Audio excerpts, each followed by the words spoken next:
Senin pagi itu seperti biasanya. Aku sedang berdiri di dekat lokerku saat cewek ini, si Leila, menghampiri. Menyandar ke loker di sebelahku dan berbicara padaku dengan suara sengau. "Hai ganteng, apa kau ada rencana sepulang sekolah?" Aku menoleh ke sekeliling dengan bingung. Hah? Apa dia bicara padaku? Biasanya cewek seperti Leila tak bicara dengan cowok sepertiku. Maksudku, ayolah, lihat dia. Dia itu cewek terseksi di sekolah. Sementara aku, Felix, hanya cowok kutubuku berwajah biasa saja. Dengan canggung aku menjawab, hai, aku cuma mengerjakan PR sepulang sekolah. Dah. Kemudian ku tinggalkan dia di sana tercengang. Tapi itu tidak berhenti di sana. Sepulang sekolah, dia kembali menghampiriku dan bertanya, "Kau mau jalan denganku?" Diikuti dengan kedipan di mata. Tidak, terima kasih. Aku harus menyelesaikan makalahku tentang revolusi Perancis. Lalu aku jalan pergi. Ya ampun, apa dia sungguh mau jalan denganku? Tak mungkin, dia pasti sedang kalah taruhan atau semacamnya. Bahkan keesokan harinya, sekali lagi, dia langsung mengarah kepadaku dengan raut wajahnya yang tegas dan menakutkan saat aku sedang ngobrol dengan teman-temanku. Dan dengan nada serius dia berkata, "Dengar Felix, apa kau mau jadi pacarku?" Apa? Semua teman-temanku mulai bersorak. Aku sangat malu sampai aku mengusir mereka pergi untuk mendapatkan privasi dengan Leila. Aku tersanjung, tapi tidak. Dia merengut padaku. "Maaf, kau sadar kalau aku ini Leila Hall, cewek tercantik dan paling populer di seluruh sekolah. Belum lagi anggota pemandu sorak." Para pemandu sorak itu penuh drama. Dengan tenang aku menjawab, "Maaf, cuma kau ini bukan tipeku." Dia kembali berteriak. "Apa? Aku ini tipe semua orang." Aku hanya mengangkat bahu dan pergi. Ya Tuhan, itu canggung sekali. Tapi paling tidak dia sudah paham sekarang. Iya kan? Nah, salah. Karena masalah baru saja dimulai. Awalnya, banjir sampah email dan buletin. Kemudian panggilan telepon aneh dari spa dan salon kuku. Menanyakan jika aku membuat janji untuk hari itu. Saat jelas-jelas aku tak melakukannya. Melebihi itu semua ada akun Facebook palsu yang mulai menyebarkan fotoku yang tak menyenangkan. Mengupil saat di kelas bahasa Perancis. Menjulurkan lidah dengan aneh karena berkonsentrasi saat memeriksa makalahku. Bahkan ada klip gerakan lambat aku mengunyah seperti unta saat aku menikmati burgerku. Ya ampun, aku makan jelek sekali. Sementara sedang kutelusuri foto-foto ini, Leila melompat keluar dengan senyum lebar di wajahnya. Jadi pacarku, maka semua prank itu akan berhenti. Benar, tentu saja itu ulahnya. Dia tak punya kegiatan lain yang lebih baik. Aku menggelengkan kepala dan berkata, "Tidak, terima kasih. Ini masih lebih baik daripada bersama cewek menyebalkan sepertimu." Kemudian beberapa hari kemudian saat aku jalan ke sekolah, kulihat semua orang memberiku tatapan tak suka. Apa kemejaku terbalik atau apa? Tidak, jadi apa masalahnya? Aku bertanya kepada temanku dan ya ampun, Leila beritahu semua orang kalau aku menciumnya lalu mengghostingnya. Dia ini Harlequin di dunia nyata, seksi tapi benar-benar gila. Hanya orang sinting seperti Joker yang bisa mencintainya. Aku sudah muak dengan kelakuannya. Aku tak bisa biarkan dia membuatku terlihat seperti orang jahat untuk sesuatu yang tidak kulakukan. Jadi saat makan siang, kudatangi mejanya dan berteriak di hadapannya. "Apa kau gila? Kenapa kau tak paham kalau aku tak menyukaimu?" Kemudian aku berteriak supaya semua orang bisa mendengarku. "Hei dengar, rumor soal aku mencium dan mengghosting Leila itu bohong. Dia mengarangnya karena aku menolak kencan dengannya. Jadi tolong simpan pandangan kotor kalian untuk orang lain. Terima kasih." Leila mendorongku dan lari keluar dari sana. Mungkin aku sedikit kasar, tapi itu ulahmu sendiri, Tuan Putri. Kemudian saat kelas bahasa Perancis dia absen tapi tak seorang pun tahu kemana perginya. Apa mungkin itu karena aku? Enggak, kemungkinan tidak.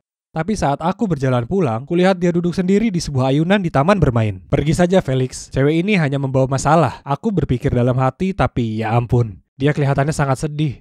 Jadi berikutnya yang ku tahu aku jalan mendekat dan duduk di ayunan sebelahnya. Aku tanya, "Kenapa kau tak ada di kelas bahasa Perancis?" "Tinggalkan saja aku, berhenti pura-pura kau peduli." Dengar. Aku menghela napas dalam-dalam lalu melanjutkan. "Aku minta maaf karena teriak padamu di depan seluruh sekolah. Itu tak keren. Tapi apa yang kau lakukan padaku juga tak keren. Bisakah kita menganggapnya impas?" Leila terdiam sebentar, tapi kemudian dia mengangguk dan tersenyum padaku. Nah, itu tak terlalu buruk ya kan? Jadi, sejak itu seterusnya semuanya baik-baik saja di antara kami. Dia bahkan tersenyum padaku di lorong. Kapanpun kulihat Leila, rasa hangat datang padaku dan aku tak bisa berhenti tersenyum. Pernah, aku bahkan habiskan seluruh istirahat makan siangku jalan-jalan mengelilingi sekolah supaya aku bisa melihat sekilas wajahnya. Ya ampun, kurasa aku sudah jatuh hati pada Leila. Tapi kenapa sekarang? Aku berusaha mengabaikan perasaanku, berharap akhirnya rasa itu akan pergi. Tapi kemudian hari Valentine tiba, dan Leila, sebagai cewek populer, menerima banyak sekali mawar sampai bisa buka toko bunga. Menyebalkan sekali. Aku harus berbuat sesuatu. Jadi, sepulang sekolah aku ke rumahnya dengan beberapa coklat dan sebuah boneka beruang. Segera saat dia membuka pintunya, aku berseru. "Aku tahu aku ini seorang yang sangat bodoh. Menolakmu adalah kesalahan besar. Apa kau mau jadi Valentine-ku?" Aku berdiri di sana berwajah merah dan bersiap menerima penolakan. Tapi dia hanya merampas hadiah itu dari tanganku lalu berkata, "Iya, baiklah kalau begitu." "Iya Tuhan, aku tak percaya ini. Aku, cowok kutu buku biasa bagi kalian, memacari cewek paling populer di sekolah. Cinta itu tak bisa diduga sama sekali." Aku terkesan betapa terbukanya dia perihal kutu bukuku. Dia bahkan nonton The Mandalorian denganku, dan jadi gemas kapanpun dia melihat Baby Yoda. Tapi satu hal yang tak berjalan lancar di antara kami. Ya, kalian bisa tebak, yaitu belajar. Leila sepertinya tak peduli dengan nilainya, dan aku tak ingin dia gagal, jadi kutawarkan diri jadi tutornya. Tapi dia terus saja menguap dan menatap keluar jendela kapanpun kami mulai belajar. "Felix, aku punya ide. Kenapa tak kau kerjakan saja PR untukku? Sementara itu, aku bisa berlatih memadu sorak karena kami akan ada kontes penting dan itu berarti sekali untukku. Seperti halnya kuis matematika bagimu." "Apa? Dia serius?" "Ya Tuhan, aku benci berbuat curang seperti ini." Tapi dia memberiku tatapan memelas dan aku yang payah ini menyetujuinya. "Terima kasih Felix, kau yang terbaik." Dia menciumku di pipi, lalu langsung memberiku setumpuk PR. Aku bertanya padanya kenapa ada banyak sekali, dan dia menjelaskan kalau itu karena dia tak paham, jadi dia membiarkannya menumpuk. Tapi tunggu dulu, kenapa ada bahasa Spanyol? Dia ada di kelas bahasa Prancis denganku, bukan Spanyol. Tapi dia hanya mengangkat bahu dan bilang orang tuanya memaksanya belajar itu di luar sekolah. Oh, kasihan sekali labu kecilku ini. Suatu hari seperti biasa, aku mampir ke rumahnya untuk mengambil PR-nya, tapi dia tidak ada di rumah. Itu aneh, hari ini tak ada latihan memadu sorak. Jadi, di mana dia? Aku melihat tumpukan yang dia minta ibunya untuk serahkan kepadaku, dan kulihat beberapa lembar latihan bahasa Spanyol. Jadi aku berkata ke ibunya, "Oh, dia pasti sedang pelajaran bahasa Spanyol ya." Ibunya terlihat sedikit bingung lalu tertawa. "Kau tahu Leila, dia terlalu keras kepala untuk tambah kelas." "Hah? Jadi makalah ini bukan miliknya? Kalau begitu, itu punya siapa? Dan kenapa?" Tiba-tiba aku merasakan perasaan tak nyaman menggelitik di bawah kulitku. Aku memutuskan untuk menemuinya nanti di sekolah. Keesokan harinya aku sedang berjalan melalui lorong mencari Leila saat tiba-tiba aku dengar beberapa cowok bersorak. Sesuatu soal mendapat nilai A untuk bahasa Spanyol. Tunggu dulu, apa dia bilang bahasa Spanyol? Aku menoleh untuk memeriksa siapa itu, dan yang mengejutkanku itu adalah Hector, kapten tim sepak bola. Hector terkenal karena tampan dan sebagainya, tapi juga karena payah dalam pelajaran sekolah. Seseorang pasti sudah mengerjakan PR untuknya, dan kalian bisa tebak, seorang itu aku. Ini semua masuk akal sekarang. Leila dan Hector pasti sepasang kekasih. Mereka mungkin menarik, tapi mereka berdua payah dalam belajar. Jadi dia memperalatku untuk melakukan PR mereka berdua. Ini semua lebih masuk akal lagi sekarang. Hubungan ini tak ada yang nyata. Ini hanya sandiwara. Dan tak mungkin kubiarkan mereka lolos dari ini. Aku punya rencana sempurna untuk mengungkap mereka. Selama makan siang, aku duduk di meja paling dekat dengan Hector. Lalu aku mulai bermesraan dengan Leila. Aku menyuapinya kentang keju. Kemudian aku membelai rambutnya dan dengan suara keras berkata padanya betapa lembut rambutnya itu. Aku cepat melirik ke Hector, menunggu reaksinya. Tapi tak ada. Dia sepertinya lebih tertarik dengan burgernya daripada dia. Leila mengangkat alisnya padaku. Apa kau baik-baik saja? Kau bertingkah sangat aneh." Aku tertawa keras, kurangkulkan lenganku padanya lalu berkata, Sebenarnya lebih ke berteriak." "Oh, karena kau ini imut sekali." Tapi kenapa masih tak ada reaksi dari Hector? Dia dan temannya bahkan bersorak. Dan di perjalanan dia keluar kantin, dia bahkan mengacungi jempol padaku. Leila juga tak terlihat terpengaruh sama sekali. Ya ampun, seseorang tolong telepon The Academy, karena mereka berdua layak mendapat Oscar. Rencanaku gagal total. Ini sangat bikin stres. Aku terdiam dan Leila tahu dan memberiku pandangan bertanya-tanya. "Ada yang tak beres, kau bersikap sangat aneh." "Oke, jika dia ingin tahu maka baiklah." Jadi aku berseru. "Aku tahu kalau makalah bahasa Spanyol itu untuk Hector. Kalian bersama dan kau hanya memperalatku untuk melakukan semua PR kalian. Aku tak bodoh, kau tahu? Terima kasih sudah mengenalmu, tapi tolong jangan pernah lagi bicara padaku." Kemudian aku pergi tanpa membiarkannya mengucap sepatah kata pun. Ya, itulah akhir dari ceritaku. Cukup menyedihkan, iya kan? Aku bohong kalau aku katakan aku tak merasa kecewa soal itu. Aku sungguh menyayanginya. Biarlah, aku akan berkuliah beberapa bulan lagi dan aku akan bertemu cewek imut yang tak akan mengelabuiku untuk melakukan PR cowok lain. Oh, maaf teman-teman, ada yang menelponku. Ya Tuhan, itu Leila. Apa yang dia mau? Kita sudah putus, berhenti menelpon. Apa? Baiklah, janji kau akan biarkan aku sendiri setelah ini. Oke, tunggu, aku akan turun ke bawah. Ya Tuhan, Leila ada di depan pintu rumahku, dan dia bersikeras tak mau pergi kecuali aku bicara dengannya. Jangan kemana-mana semuanya, aku akan ceritakan pada kalian segera setelah aku kembali. Ya Tuhan teman-teman, kalian tak akan percaya apa yang Leila baru ceritakan padaku. Masalahnya adalah, tim pemandu soraknya harus banyak berlatih untuk kontes yang akan datang, yang artinya mereka tak bisa belajar sesering biasanya. Karena itu, dia harus mencari seseorang yang mau mengerjakan PR mereka, agar nilai mereka tak merosot. Dan itulah saat Leila muncul dengan ide untuk memenangkanku sebagai cowoknya. Semua godaan, lelucon itu, semua adalah bagian dari rencananya. Itu kebenarannya. Tapi Leila tak tahu mengenai lembar soal bahasa Spanyol, karena rekan timnya Harper yang memberi itu padanya. Ternyata Hector adalah pacar Harper. Tak menyangka itu ya kan? Tapi aku masih sangat marah pada Leila, karena dia tetap memanfaatkanku. Kemudian Leila mengambil beberapa makalah dan menunjukkannya padaku. Hah? Itu adalah PR dengan nilai B semua. Kemudian dia memberitahuku, oke, kuakui awalnya aku tak menyukaimu. Aku hanya mendekatimu untuk memanfaatkanmu. Tapi kemudian aku benar-benar jatuh hati padamu seiring aku mengenalmu dengan lebih baik, oke? Jadi, aku berhenti memberimu PR-ku dan aku kerjakan sendiri.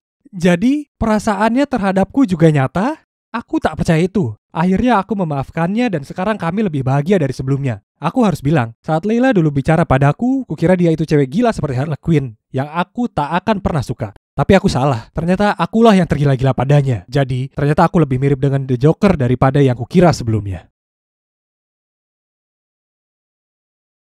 Kenapa kita harus belajar logaritma? Apa itu akan membantu kita dalam perdagangan saham?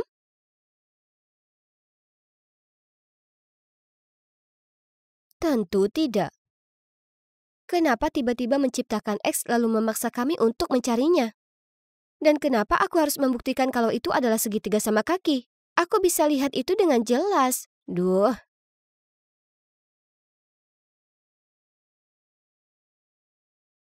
Lalu kuterima lagi sebuah pesan mengatakan, kalian berdua ngomong apa? Baru kusadari ada anak lain yang menyadapnya. Jadi dengan mata masih terpaku pada permainan Candy Crush level 3692, aku coreti lagi. Jangan ikut campur urusanku.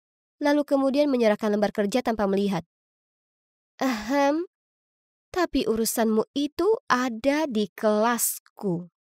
Pelan-pelan aku mendongak dan melihat kalau itu adalah guruku. Sial, ketahuan lagi. Melihat ke samping, kulihat Brad dengan wajah bersalahnya. Harusnya dia lebih berhati-hati. Oke, kamu dan kamu keluar.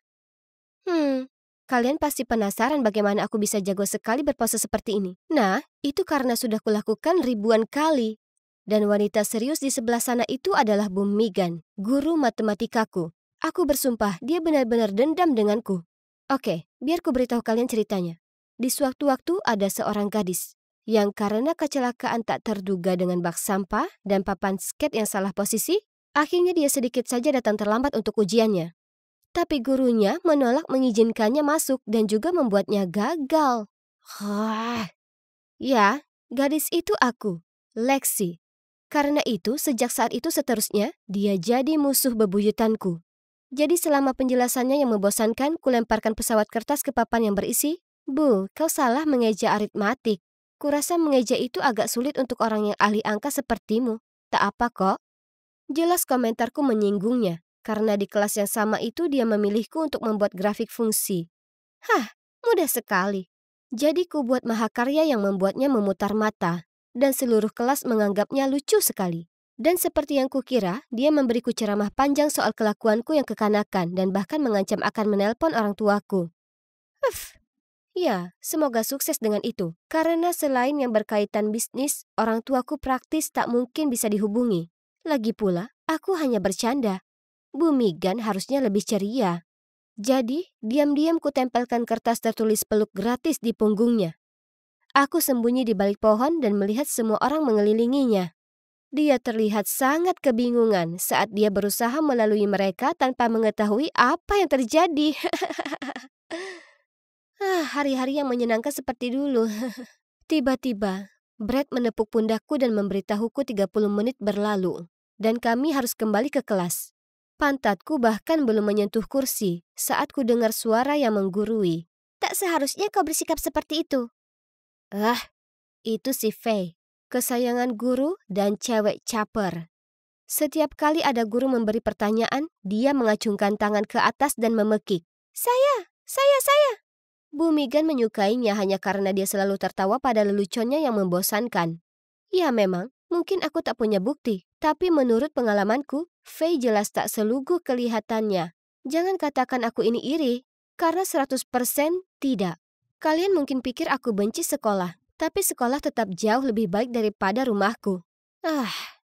Paling tidak sekolah bisa jadi menyenangkan, sementara kehidupan rumahku terdiri dari ibu dan ayah yang terkurung di kantor mereka 24/7. Aku tak ingat kapan terakhir kali salah satu dari mereka masak makan malam. Jadi pesan makanan saja. Jadi kukirim pesan ke Ben, pacarku yang super seksi. Dia belajar di Perancis dan dia kembali hari ini. Aku sangat merindukannya. Tapi sayangnya, aku tak bisa menjemputnya di bandara karena tentu saja sekolah. Dan malam ini dia ada pesta keluarga. Tapi kami akan bertemu besok. Yeay! Biarkan aku melihat wajahmu, manis aku merindukanmu. Kau tahu tidak, hari ini guru itu memberiku hukuman lagi. Yang benar saja, dia berurusan dengan orang yang salah ya kan? Pastinya, aku akan membalasnya besok. Dia sebaiknya berhati-hati. Oke, tapi jangan sampai dihukum setelah sekolah karena aku ingin bertemu denganmu. Kau tahu, ibuku juga guru, tapi dia tak separah itu. Oh, ngomong-ngomong, dia di sini. Mau menyapanya?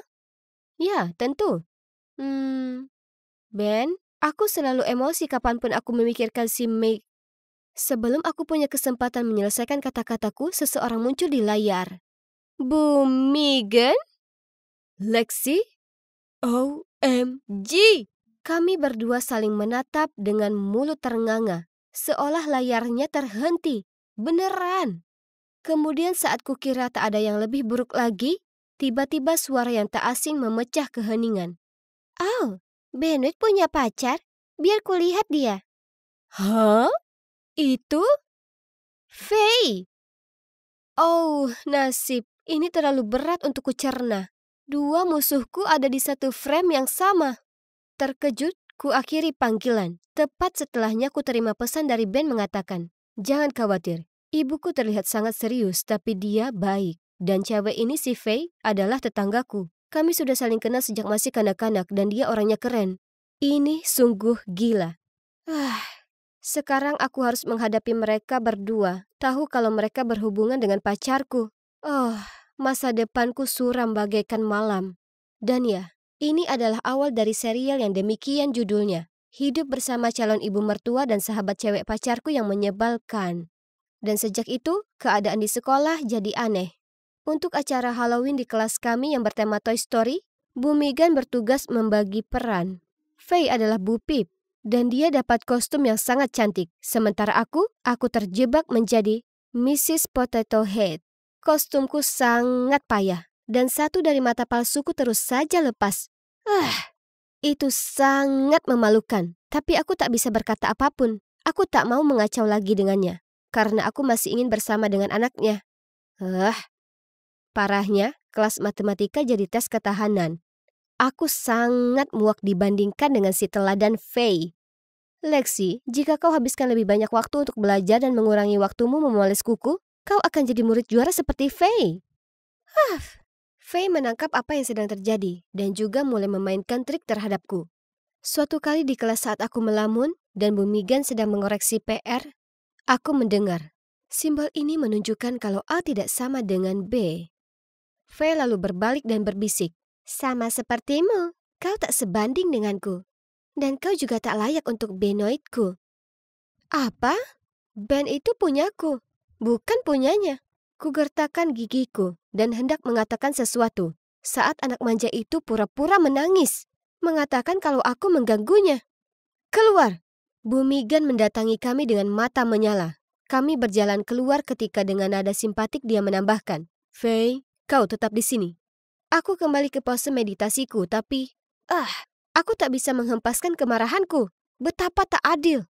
Kemudian saat makan siang, Faye jalan menghampiriku dengan segelas cola, berkata kalau itu tawarannya untuk berdamai, dan dia minta maaf atas sebelumnya. Ini membingungkan, tapi ya, sudahlah. Aku mengambilnya dan hendak menyesapnya saat Brett bergegas datang melambaikan tangannya. Lexi, stop! Kulihat Faye meletakkan saus kecap di dalamnya. Beberapa detik aku hampir saja membentaknya saat Bu Megan muncul. Aku tersenyum congkak membayangkan Faye akhirnya dapat masalah. Tapi yang mengejutkan, Bu Megan mencicipi minuman itu dan berusaha berwajah netral saat dia menjawab, tak ada yang salah dengan ini. Sungguh? Mereka sejauh itu menutupi satu sama lain? Terserahlah, aku ada kencan dengan Ben malam ini untuk kupersiapkan. Malam itu sesuai rencana, aku datang ke rumah Ben dengan tanaman pot yang agak layu untuk Bu Megan.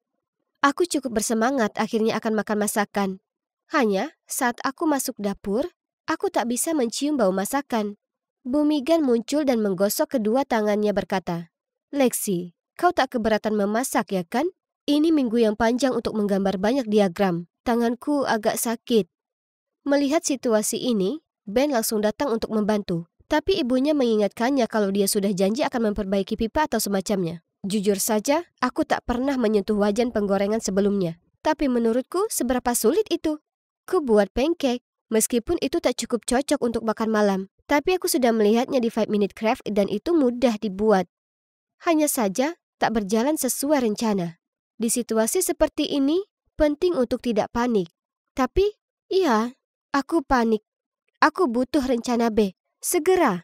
Dengan tergesa, kulemparkan semua bukti pancake gagal itu dan memesan makanan secara online. Lagi pula, berkat orang tuaku yang gila kerja, ini adalah keahlianku. Kuinstruksikan ke pengantarnya untuk datang ke pintu belakang, supaya Ben dan Bu Megan tak tahu. Sesuai harapan, di gigitan pertama, Ben dan ibu mertuaku memujiku bertubi-tubi makananku. Dan Ben bahkan bercanda kalau aku sebaiknya ikut MasterChef musim berikutnya. Yo, aku akan menilai ini restoran bintang 5 pastinya. Bu Megan tiba-tiba menjatuhkan sendoknya. Jadi kusuruh Ben turun mengambilnya. Ibunya hanya menunduk dan berbisik dengan sinis. Aku sering memesan di Sydney juga. Saus mereka sangat lezat. Oh, ketahuan. Kemudian di pertengahan malam pria ini muncul dan minta maaf karena terlambat. Ternyata dia Jules, ayah Faye. Tapi Faye tak ikut karena sedang keluar bersama temannya. Senangnya, kulihat Bu Megan dan dirinya tak sengaja menyentuh kotak tisu bersamaan. Dan kemudian, tersipu? Hah? Oh, aku paham. Bu Megan menyukainya. Sekarang ini masuk akal kenapa dia selalu membela Faye. Apa Anda pernah berpikir untuk menikah lagi? Aku bertanya pada Jules dengan lugu. Melihat pandangan mataku yang menunggu, begitu juga Bu Megan. Dengan ragu dijawabnya, kurasa Faye takkan suka itu. Bu Megan murung menatap ke arah lantai. Oke, jadi sebenarnya aku agak kasihan padanya. Lagi pula, menjodohkan orang selalu jadi hobiku. Jadi kuputuskan untuk membantunya. Aku tahu kalau Faye ada di pesta hari Sabtu malam. Jadi menurutku ini kesempatan bagus untuk jadi mak comblang. Ku beritahu Bu Megan Jules ingin memberitahu sesuatu kepadanya. Jadi temui dia di restoran The Golden Reef jam 7 malam.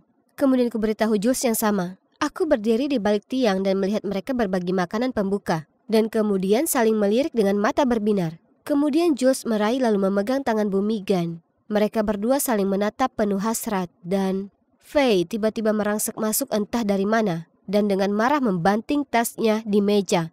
Jadi begini, guruku dan ayahku? Sungguh? Faye, kenapa kau di sini? Jules terbata-bata. Tak seorang pun yang bisa menggantikan ibuku. Kemudian dia berpaling ke Bu Megan yang kebingungan. Ternyata Anda hanya baik padaku untuk mendapatkan ayahku. Anda ini palsu, menjauhlah dari kami. Bu Megan menutupi wajahnya dengan tangan, kemudian segera pergi. Ya ampun, Faye sangat brutal. Dan betapapun menjengkelkannya Bu Megan, dia tak pantas diperlakukan seperti itu. Kau! Faye berteriak. Oh, pandangannya jelas ke arahku. Ternyata kau biang di balik semua ini. Menjauhlah dari urusan keluargaku dan mulai pedulikan keluargamu sendiri. Kurasa ini jadinya kurangnya perhatian orang tua ke anak. Aku menatapnya tak bisa berkata-kata. Kalimat itu seharusnya membuatku marah. Tapi entah kenapa, aku hanya merasa sedih. Dan sangat merasa bersalah. Jadi, hal pertama yang kulakukan di sekolah esoknya, kutelan egoku dan pergi ke kelas Bu Megan, di mana dia tampak terhanyut dalam pikirannya sambil memeriksa PR. Aku terbatuk untuk jernihkan tenggorokan lalu berkata, Bu, saya minta maaf. Jujur saya berusaha untuk membantu, tapi sekarang saya sadar, seharusnya saya mengurusi urusan saya sendiri. Saya juga minta maaf karena sudah nakal di kelas Anda. Dia hanya diam awalnya. Lalu menjawab, tak apa, karena aku sudah sadar kalau kamu dan aku tak jauh berbeda. Kita berdua mendapat rintangan dalam menemukan cinta. Kurasa sangat tak mudah mendapat persetujuan dari keluarga pasanganmu ya. Dia tersenyum. dan dengan lembut membelai rambutku sebelum melanjutkan. Kamu ini anak yang pintar dan juga baik. Aku selalu tahu kamu bisa lebih baik lagi di kelas. Itu pasti karena aku terlalu keras padamu. Aku juga minta maaf. Aku balas tersenyum padanya, dan di saat itu, kurasa semua konflik kami sebelumnya luruh. Dan kusadari kalau aku tak seharusnya mengabaikan studiku. Sebaliknya, seharusnya aku kerja keras untuk jadi versi terbaik dari diriku. Jadi, dengan banyak kerja keras, aku beranjak dari peringkat terakhir di kelas menuju posisi tertinggi, bahkan mengalahkan Faye. Hah! Ngomong-ngomong soal Faye, dia masih mengabaikanku dan juga Bu Megan, dan tak pernah mengangkat tangan di kelas lagi. Tapi kemudian peristiwa kobaran pelangi di lab kimia mengubah segalanya. Semuanya lari keluar dari sana saat gorden terbakar, kecuali Faye yang ketakutan. Untungnya, Bu Megan bergegas masuk untuk menyelamatkannya tepat waktu dan menyelimuti Faye dengan jaketnya sambil menuntunnya ke tempat aman. Setelahnya, Faye menyadari kalau Bu Megan adalah orang yang baik, yang peduli baik dengan dirinya maupun Jules. Jadi, dengan mata yang kabur, Faye sesegukan. Terima kasih banyak dan maafkan aku. Aku terlalu kekanakan. Tolong maafkan aku. Beberapa bulan kemudian. Jadi, ya, kalian lihat rencana Mak Comblangku berhasil. Dan sekarang aku punya keluarga kedua yang besar sekali. Tapi kalian tahu hal terbaiknya? Yaitu, aku tak perlu lagi harus pesan makanan online. Karena aku akan berada di sini dan ibu mertuaku akan memasak untukku. Siapa yang letakkan buku-buku itu di rak atas? Dan kenapa bajuku di lemari ditata ulang? Serius, dia masuk ke kamarku dan mengatur kembali barang-barangku? Sulit dipercaya. Avery, makan malam siap. Oke ayah, tunggu sebentar. Ayahku kembali berteriak. Apa yang membuatmu lama sekali? Ayo turun sekarang, makan malamnya makin dingin. Oke, aku datang. Saat jalan masuk ke dapur, aku menatapnya dengan kesal. Kau sedang apa? Kau kan tahu makan malam selalu jam 6. Ya, itu karena dia masuk ke kamarku dan menata ulang semuanya. Seolah badai Katrina mampir ke kamarku. Aku harus menempatkan semua kembali seperti semula. Kalian pasti bertanya-tanya kenapa aku bersikap begini terhadap ibuku. Nah, pertama, dia bukan ibuku. Dia ibu tiriku. Dan yang kedua, aku tak tahan dengannya.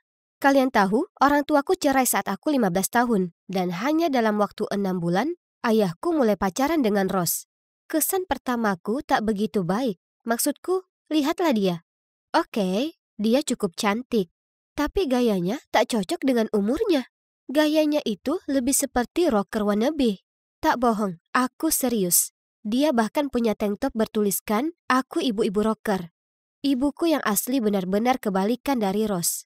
Ibu terlihat sebagaimana seorang ibu seharusnya, dengan bajunya yang elegan dan sikap yang sopan. Dan seperti itu pula bagaimana ia membesarkanku. Lalu ada perbedaan usia. Rose usianya 10 tahun lebih muda dari ayah. Mencurigakan. Bagaimana kalau dia hanya mengincar uangnya? Kupikir mereka tak akan langgeng. Namun 1 tahun kemudian mereka mengumumkan kalau mereka akan menikah. Jadi, ya, kalian bisa tahu dari mana rasa benciku ini berasal. Cukup menceritakan ke kalian tentang keluargaku. Mari kembali ke makan malam yang membosankan. Ayahku dengan lembut hanya berkata, Rose hanya membantumu. Dia tak bermaksud begitu. Sekarang ayo makan. Ini baunya sedap sekali sayang. Terserah. Aku memutar mata dan duduk di meja makan. Aku melihat ke bawah dan tak percaya apa yang kulihat. Itu bayam dan sosis lasanya. Masakan khas ibuku. Beraninya Rose menirunya. Pertama, dia menata ulang ruanganku dan sekarang dia ingin menggantikan ibuku. Dasar ibu tiri jahat di dunia nyata. Tak mungkin aku akan makan itu. Jadi aku berdiri mengatakan aku tak lapar dan mulai beranjak pergi. Ayah menghentikanku dan hendak membentakku, tapi Rose menghentikannya. Terserah, aku tetap lari ke atas dan membanting pintu. Besoknya saat aku pulang dari sekolah, kulihat Rose mengundang beberapa teman untuk minum dan makan pizza di ruang tamu.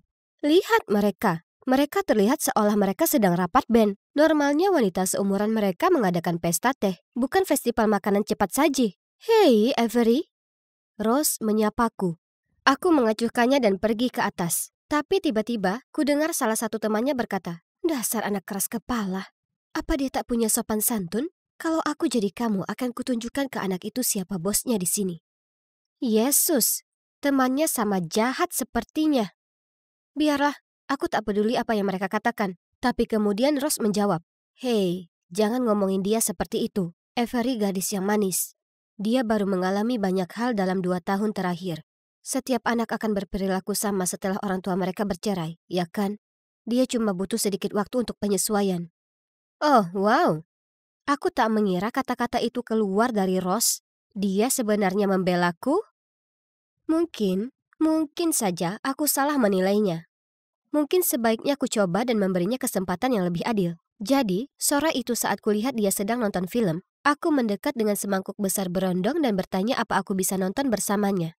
Ross terlihat kaget seperti lihat hantu atau semacamnya. Lalu dia tersenyum lebar dan berkata, "Tentu, aku akan senang sekali." Aku duduk di sebelahnya dan kami nonton Mad Max bersama. Oh, wah, banyak kekerasan dan karakter yang berwajah aneh. Biasanya aku tak nonton film jenis ini. Aku lebih ke cewek penyuka komedi romantis. Tapi film itu sangat, menarik. Kami bicara saat itu, dan harus kukatakan Ross itu sebenarnya cukup keren. Kami berdua sedang tertawa saat ku dengar seseorang batuk di belakangku. Aku berbalik dan melihat ibu berdiri di sana, berwajah cemberut. "Avery, kenapa kau tak menjawab telepon dan pesan-pesanku?" "Oh, aku belum perkenalkan ibuku ke kalian. Ini adalah ibuku yang cantik, Melanie. Dia wanita yang baik, lembut, dan elegan, dan juga agak disiplin. Tapi itu tak apa, aku masih sangat menyayangi ibuku." "Bu, apa yang ibu lakukan di sini? Aku menelponmu puluhan kali, tapi kau tak jawab." "Jelas, kau sedang sibuk. Aku cemas, jadi aku mampir untuk memeriksamu." "Oh, maaf Bu, aku dan Ross bersenang-senang sampai aku tak perhatikan ponselku." Ibuku mengernyitkan alis dan bertanya, "Apa kita jadi belanja besok? Kau perlu baju baru untuk kontes debat, ya kan?"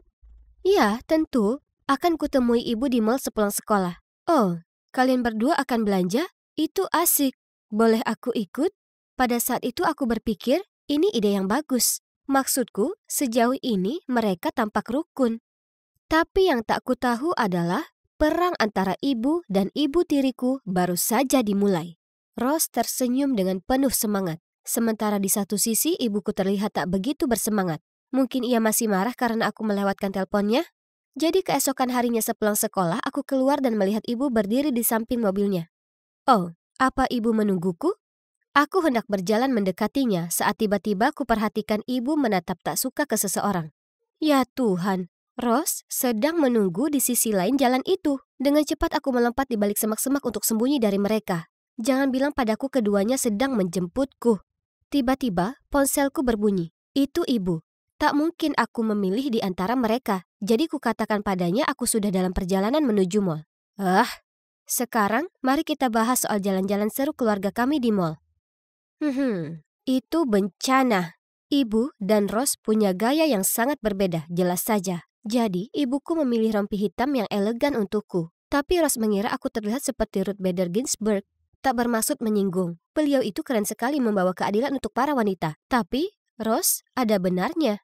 Baju itu tak cocok untukku. Kemudian Ross memilih gaun merah untukku. Tapi, ya ampun, gaunnya itu terbuka. Mereka terus-terusan menyeretku dari satu toko ke yang lainnya, seolah sedang main tarik tambang. Dan aku ini tali tambangnya. Aku tak tahan lagi. Karena itu, aku pilih saja sembarang baju, supaya mereka berhenti melempari pakaian di wajahku. Di perjalanan keluar dari mall, kami melewati toko tindik.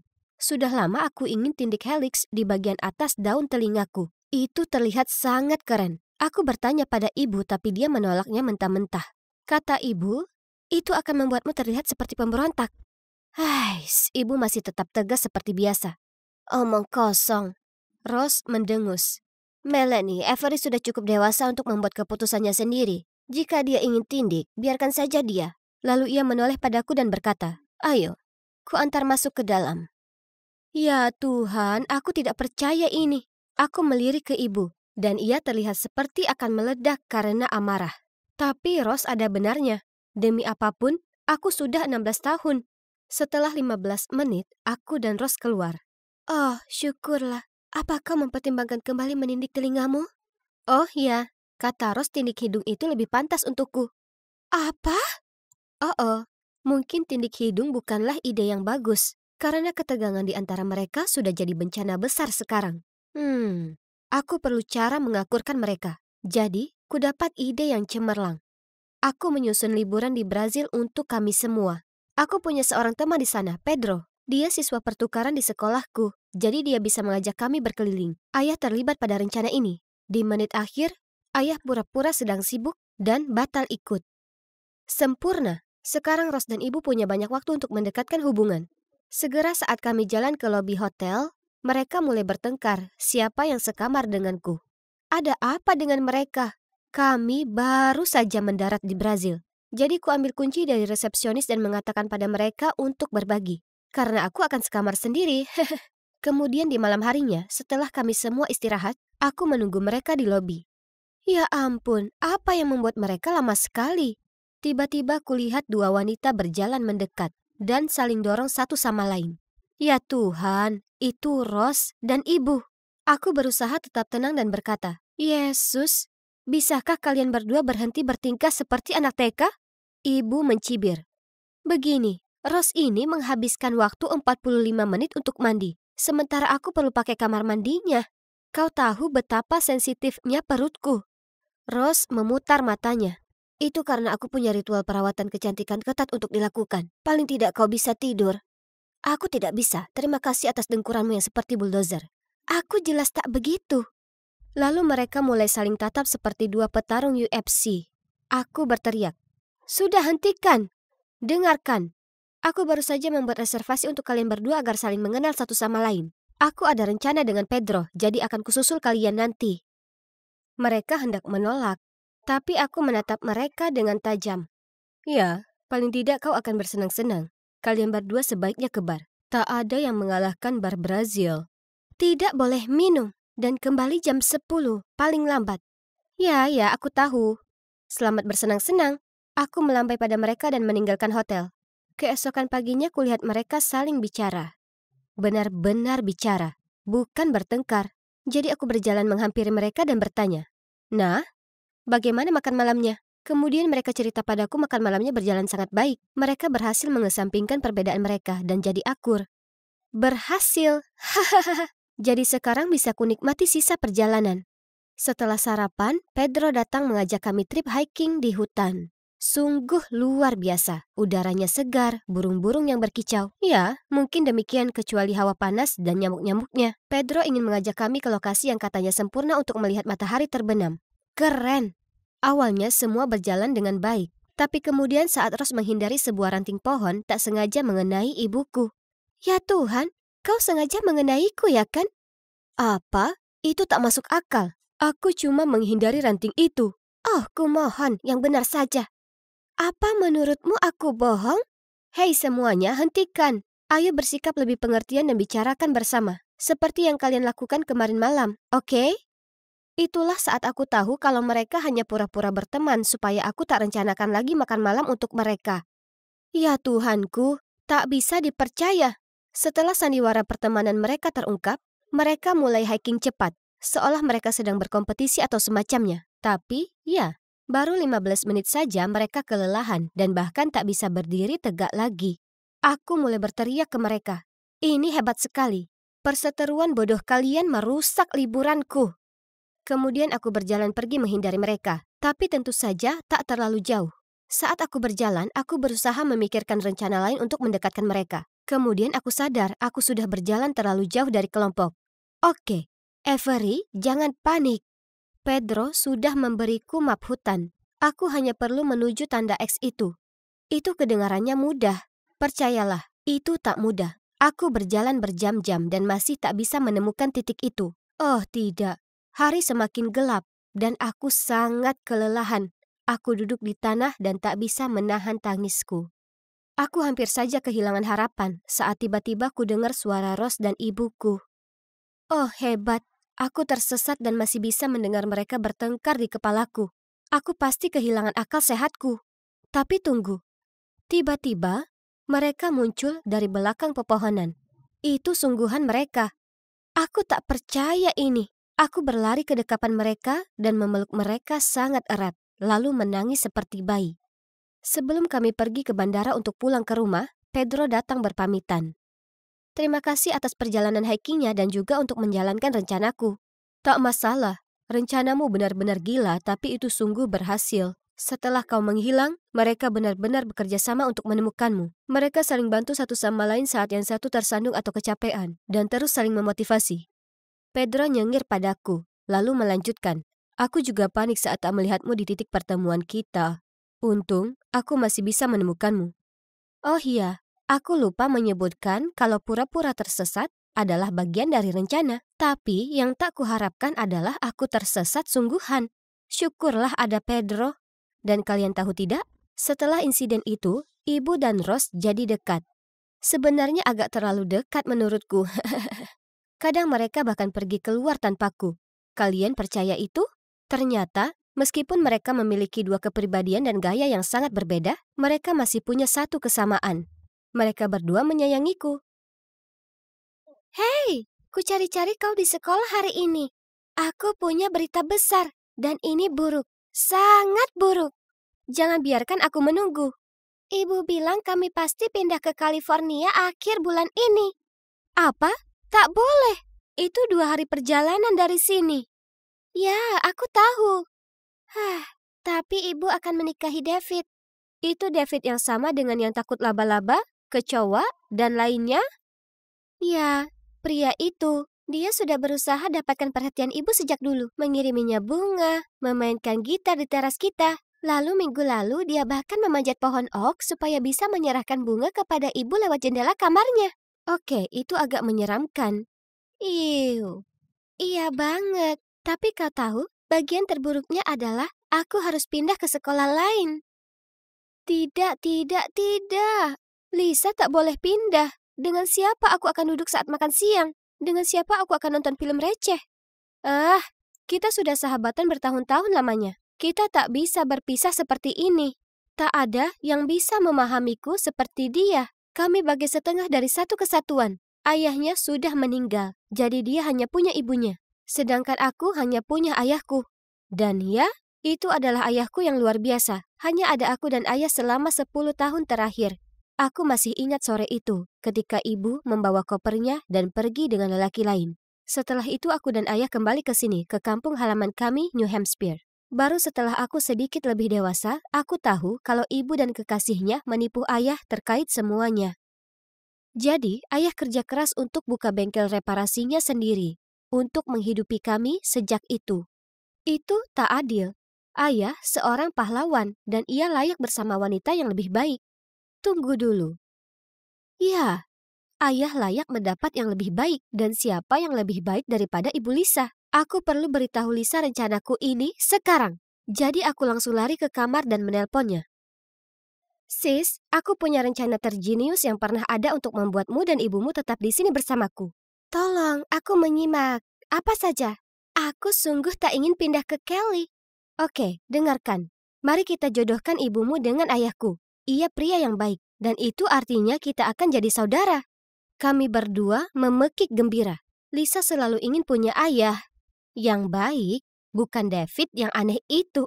Aku bisa lihat rasa iri di matanya saat ku bicarakan kejahilan lucu yang kulakukan ke ayahku. Sementara sebaliknya, hatiku sakit setiap kali dia cerita padaku tentang hari memanjakan dirinya bersama ibunya. Oke, pertama, riset itu penting. Kami habiskan sepanjang malam memeriksa horoskop mereka, kalkulator astrologi berdasar nama dan bahkan fisiognomi. Wah, mereka 98% cocok. Tapi hei, tak ada yang sempurna ya kan? Tapi aku dan Lisa akan melengkapi 2% yang kurang itu. Keesokan harinya kami berdua jadi zombie karena kurang tidur. Tapi paling tidak rencana yang sesuai telah dibuat. Kusuruh Lisa untuk memberitahu ibunya, Mary, untuk datang hari Sabtu saat ulang tahunku. Iya, sebenarnya itu bukan hari ulang tahunku. Tapi ibunya adalah presenter untuk saluran berita besar, jadi ia sangat sibuk. Kami harus membuat acara khusus supaya ia tak bisa berkata tidak. Lalu ku beritahu ayah untuk siapkan hidangan istimewanya menyambut tamu spesialku. Tak mungkin Mary bisa menolak. Hari itu aku membantu ayah menyiapkan bahan saat ku dengar bel pintu berbunyi. Ku buka pintu melihat Lisa berdiri di sana dengan kue ulang tahun dengan frosting pink. Dan di sebelahnya adalah ibunya. Selamat ulang tahun sayang. Ini untukmu. Oh, ada yang harum sekali baunya. Dan sangat tak asing. Lanjutnya, halo, Mary? Jack? Kenapa kau kemari? Untuk ulang tahun Erin. Dan kau? Aku ini ayahnya, dan asal kau tahu sekarang bukan hari ulang tahunnya. Ya, brengsek, kata Mary berbisik sambil memutar matanya. Maaf, kau mencampakkanku tanpa alasan. Jadi kenapa bersikap seperti itu? Oh ya, tanpa alasan? Mataku melesat dari ayah ke Mary. Hah? Kenapa mereka saling memaki? Ini sangat membingungkan. Tapi kurasa mereka dulu sempat pacaran? Ya Tuhan, sungguh dunia yang sempit. Oke, terserahlah. Karena sekarang adalah jam makan siang. Dan wow, daging giling legendaris ayah baunya luar biasa. Kami duduk, dan Mary melotot ke ayah saat dia menggigit masakan itu. Tapi kemudian dia berseru, "Oh wow, kurasa beberapa hal tak pernah berubah ya? Masakanmu masih saja terlalu asin." Oh ya, tapi yang kuingat ada yang tetap minta tambah, bukan main. Permisi, tapi apa kalian berdua saling mengenal? Lisa dengan lugu menyela. Ada keheningan yang terasa canggung, lalu ayah berkata, "Iya, kami saling mengenal. Tapi ini pertama kalinya aku bertemu Mary sejak kami putus, tepat setelah aku mengunjungi studionya untuk pertama kali." Mary terlihat kebingungan saat ia menjawab, "Lisa, seharusnya kau tak menjebakku untuk datang ke sini. Selesaikan makananmu, kemudian kita pergi." Saat mendengar ini, ayah menyuruhku dan Lisa untuk ke kamarku supaya ia bisa bicara dengan Mary secara pribadi. Hanya saja kami sembunyi di balik sofa dan menguping. Ternyata di hari itu, Mary mengajak ayah ke studio untuk menyaksikan syuting pertamanya sebagai presenter berita.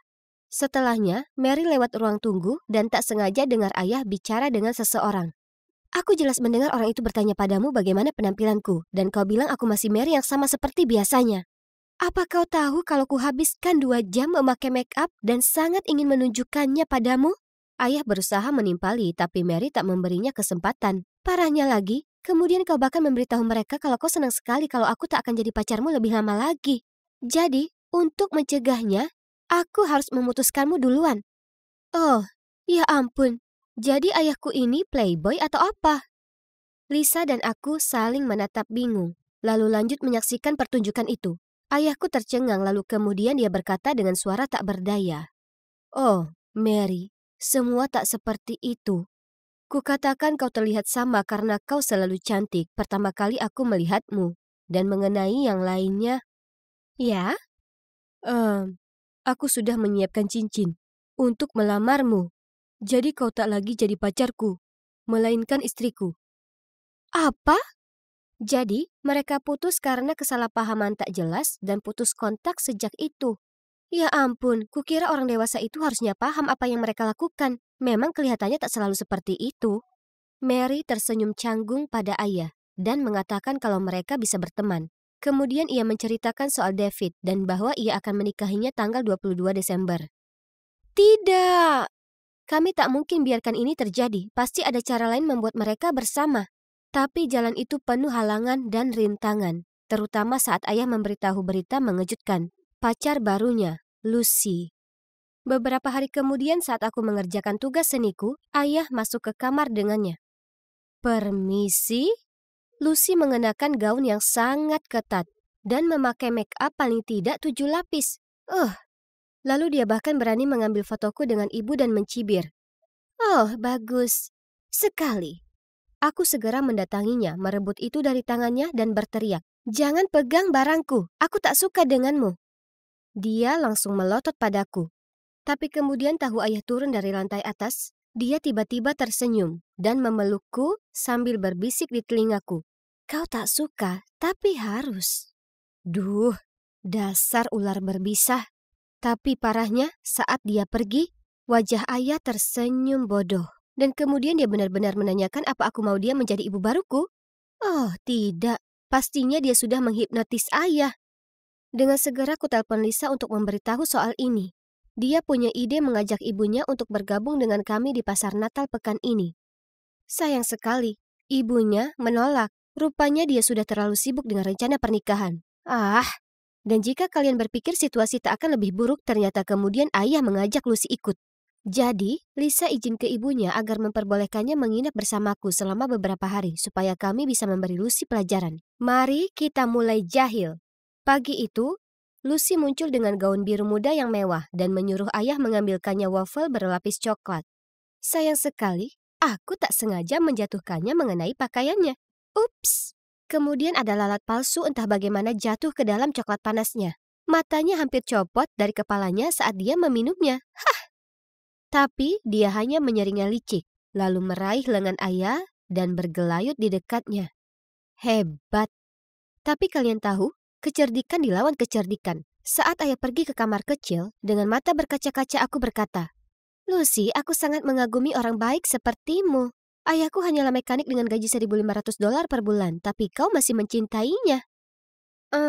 Jadi ini tidak benar. Ayah menjalankan bisnisnya sendiri, tapi ya... Tak mungkin, tapi dia terlihat kaya. Oh, ayah mungkin hanya putus asa mendapat perhatianmu. Dia sedikit membual.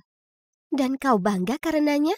Itu tak lucu, sayang. Aku ini tak selepel dengan ayahmu. Tak mungkin aku mau bertahan menghadapi anak manja sepertimu untuk laki-laki yang miskin. Tepat saat itu ayahku kembali dan tak mengejutkan, mereka putus. Sekarang karena dia sudah tersingkir, ayah bebas untuk mengambil hati Mary. Ya kan? Kami bertiga kembali pulang dan memperhatikan ayah bertingkah aneh.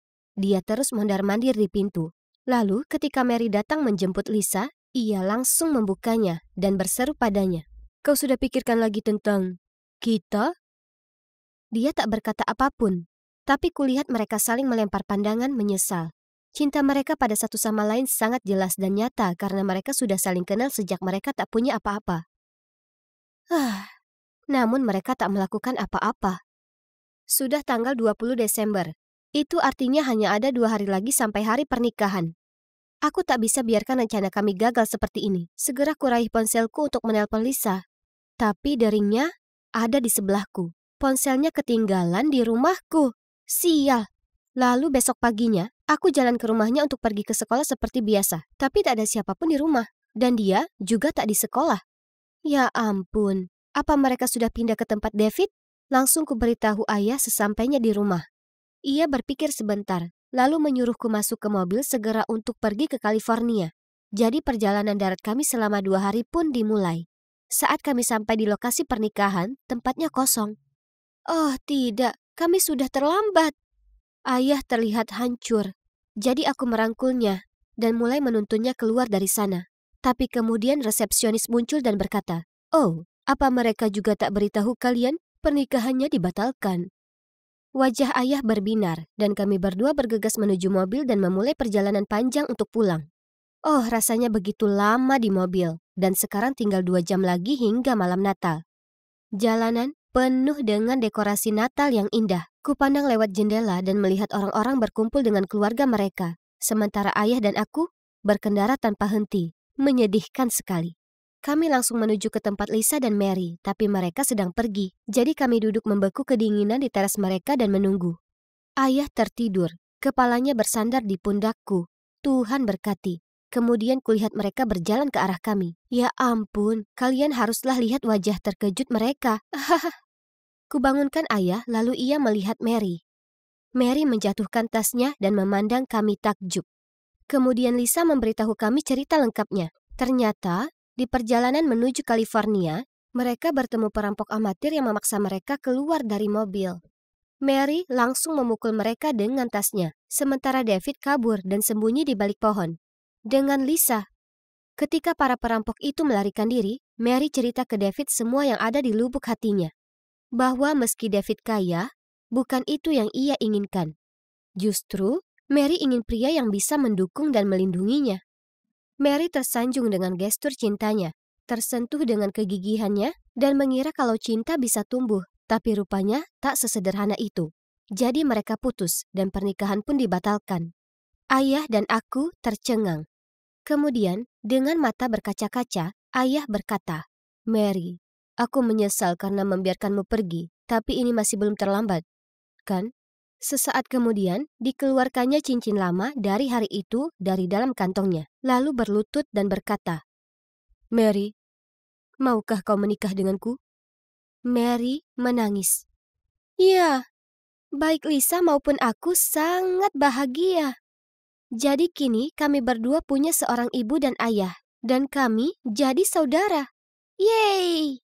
Ini adalah Natal terhangat yang pernah ada. Banyak anak tak suka hari Senin, tapi aku suka. Awal dari pekan yang baru penuh dengan banyak peluang. Dan, oh astaga, siapa dia? Wah, dia cantik. Dia cewek tercantik yang pernah kulihat. Dia pasti baru di sini, karena pastinya aku belum pernah melihatnya di sini sebelumnya. Aku Evan, dan kalian bisa lihat, aku ini cukup pendek dan kurus.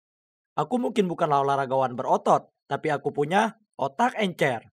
Aku yang terbaik di kelas dalam pelajaran matematika, sains, geografi, dan bahasa Spanyol. Aku bangga dengan koleksi pialaku, dan karena itu, banyak anak di sekolah kenal siapa aku. Tapi aku tak begitu suka bicara dengan orang baru. Untuk cowok pintar sepertiku, basa-basi itu menurutku canggung. Kata-kata seolah membeku di kepalaku atau semacamnya. Oh ya, ini alasan utama kenapa aku masih jomblo selama ini. Tak masalah, toh aku harus fokus pada pendidikanku. Tapi aku memang suka cewek. Terutama cewek-cewek mungil yang membutuhkanku untuk melindungi mereka. Jadi cowok pintar sepertiku, tak butuh waktu lama untuk tahu kalau cewek baru itu namanya Kayla. Kayla. Nama yang manis. Setelah beberapa hari memeriksa akun sosial medianya, aku jatuh hati padanya. Aku ingin memberitahunya apa yang kurasakan, tapi aku terlalu malu dan kikuk. Jadi aku meminta saran pada sahabatku Liam. Bro, apa yang kau takutkan? Kau ini cowok nomor 1 di sekolah ini. Ya, tapi cuma untuk urusan pelajaran. Liam menyenggolku dan berkata, cuma, bro, jadi pintar itu penting. Cewek benar-benar suka sekali itu. Kau berpenampilan cemerlang dan juga siswa yang berprestasi. Hanya perlu menambah sedikit percaya diri, kawan. Aku tak yakin soal itu, tapi aku tak tahu apa. Lagi pula, Liam itu pintar soal cewek. Jadi aku harus percaya padanya. Kenyataannya, aku ini pintar. Dan aku seharusnya bangga akan hal itu dan memanfaatkannya. Jadi langkah apa yang seharusnya aku lakukan? Sekarang kau perlu menyiapkan hadiah untuknya dan mengejutkannya dengan itu di kantin. Cewek suka gestur romantis seperti itu. Hadiah seperti apa? Jangan terlalu dipikirkan. Carikan saja sesuatu yang kau pikir dia akan suka. Hari berikutnya saat istirahat, ku bawa sebuah kotak ke kantin.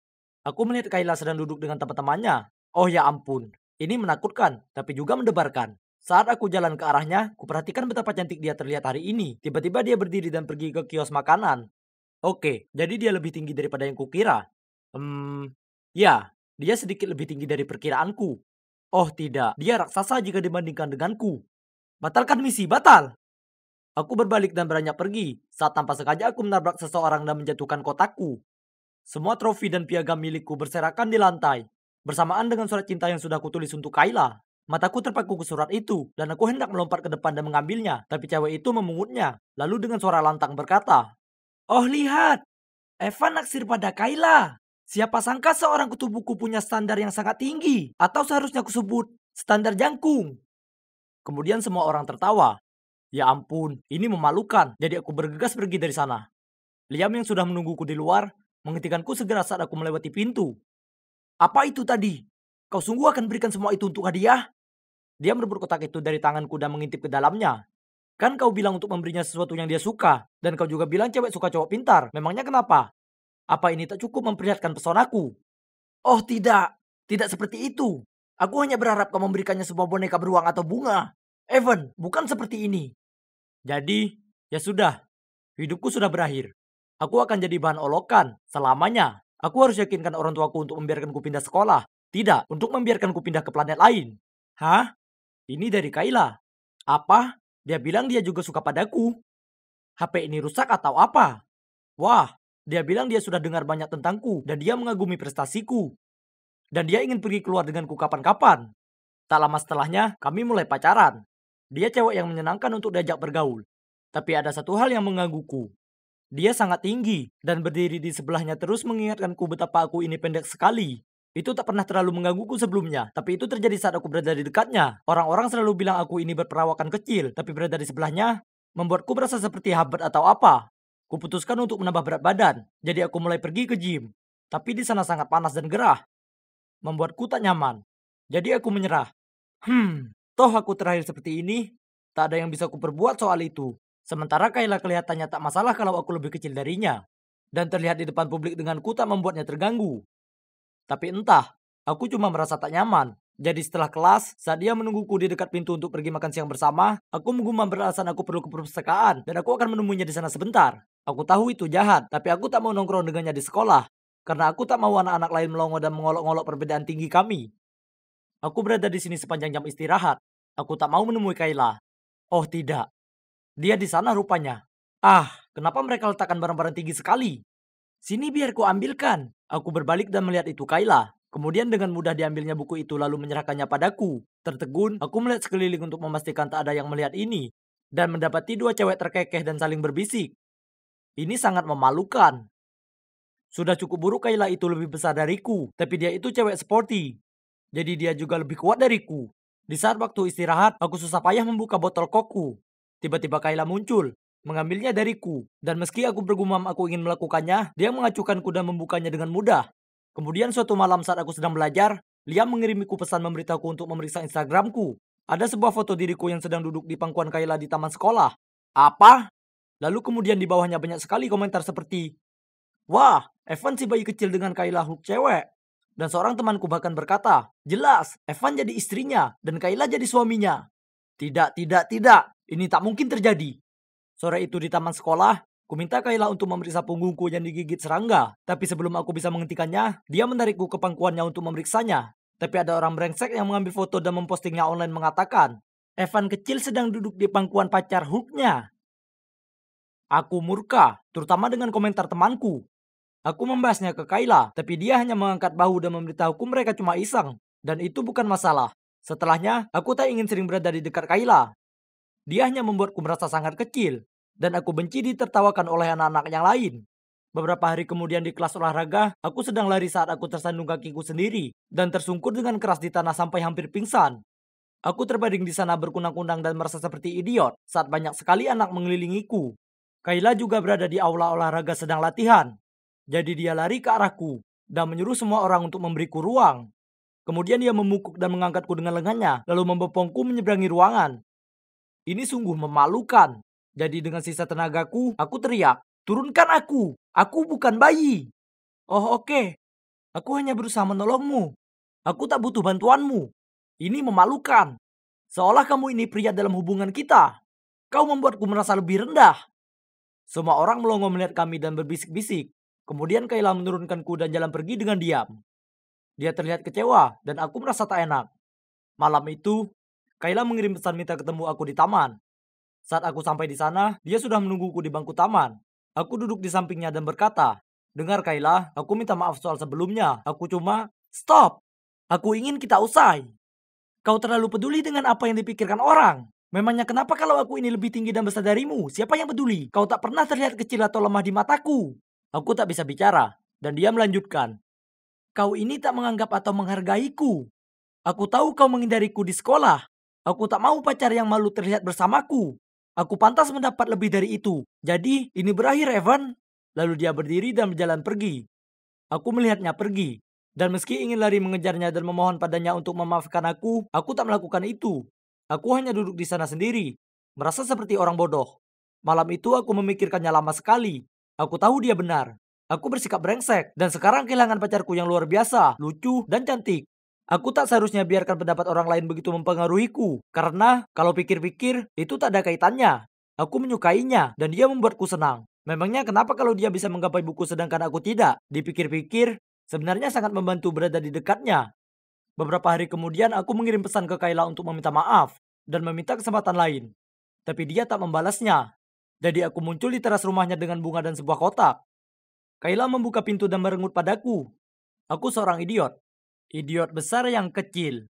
Tapi aku sangat menyukaimu, Kayla. Dan aku ingin semua orang tahu itu. Aku sangat suka Kayla. Kumohon berikan aku kesempatan lain. Karena aku menyedihkan tanpamu. Dia tetap diam untuk beberapa saat. Tapi rasanya seperti selamanya bagiku. Rasanya aku akan pingsan. Sampai akhirnya dia bicara. "Ya." Dia tersenyum padaku. "Aku akan memberimu kesempatan lain. Tapi jangan mengacau kali ini." Aku melompat ke dekapannya dan memeluknya. Ya, dia mengangkatku ke udara tapi aku tak peduli. Aku terlalu senang dia jadi pacarku lagi. Setelahnya aku berikan padanya kotak itu yang penuh dengan... Bukan trofi dan piagam milikku. Tapi sebaskom es krim strawberry. Rasa favoritnya. Aku memang mungkin kecil dan Kayla mungkin tinggi. Dan ya, oke, mungkin ini memang terlihat lucu untuk sebagian orang. Tapi aku tak lagi peduli apa yang dipikirkan orang lain. Rasanya aku melayang hingga ke bulan. Bintang-bintang, hei, ke seluruh tata surya. Karena dia bersedia jadi pacarku lagi.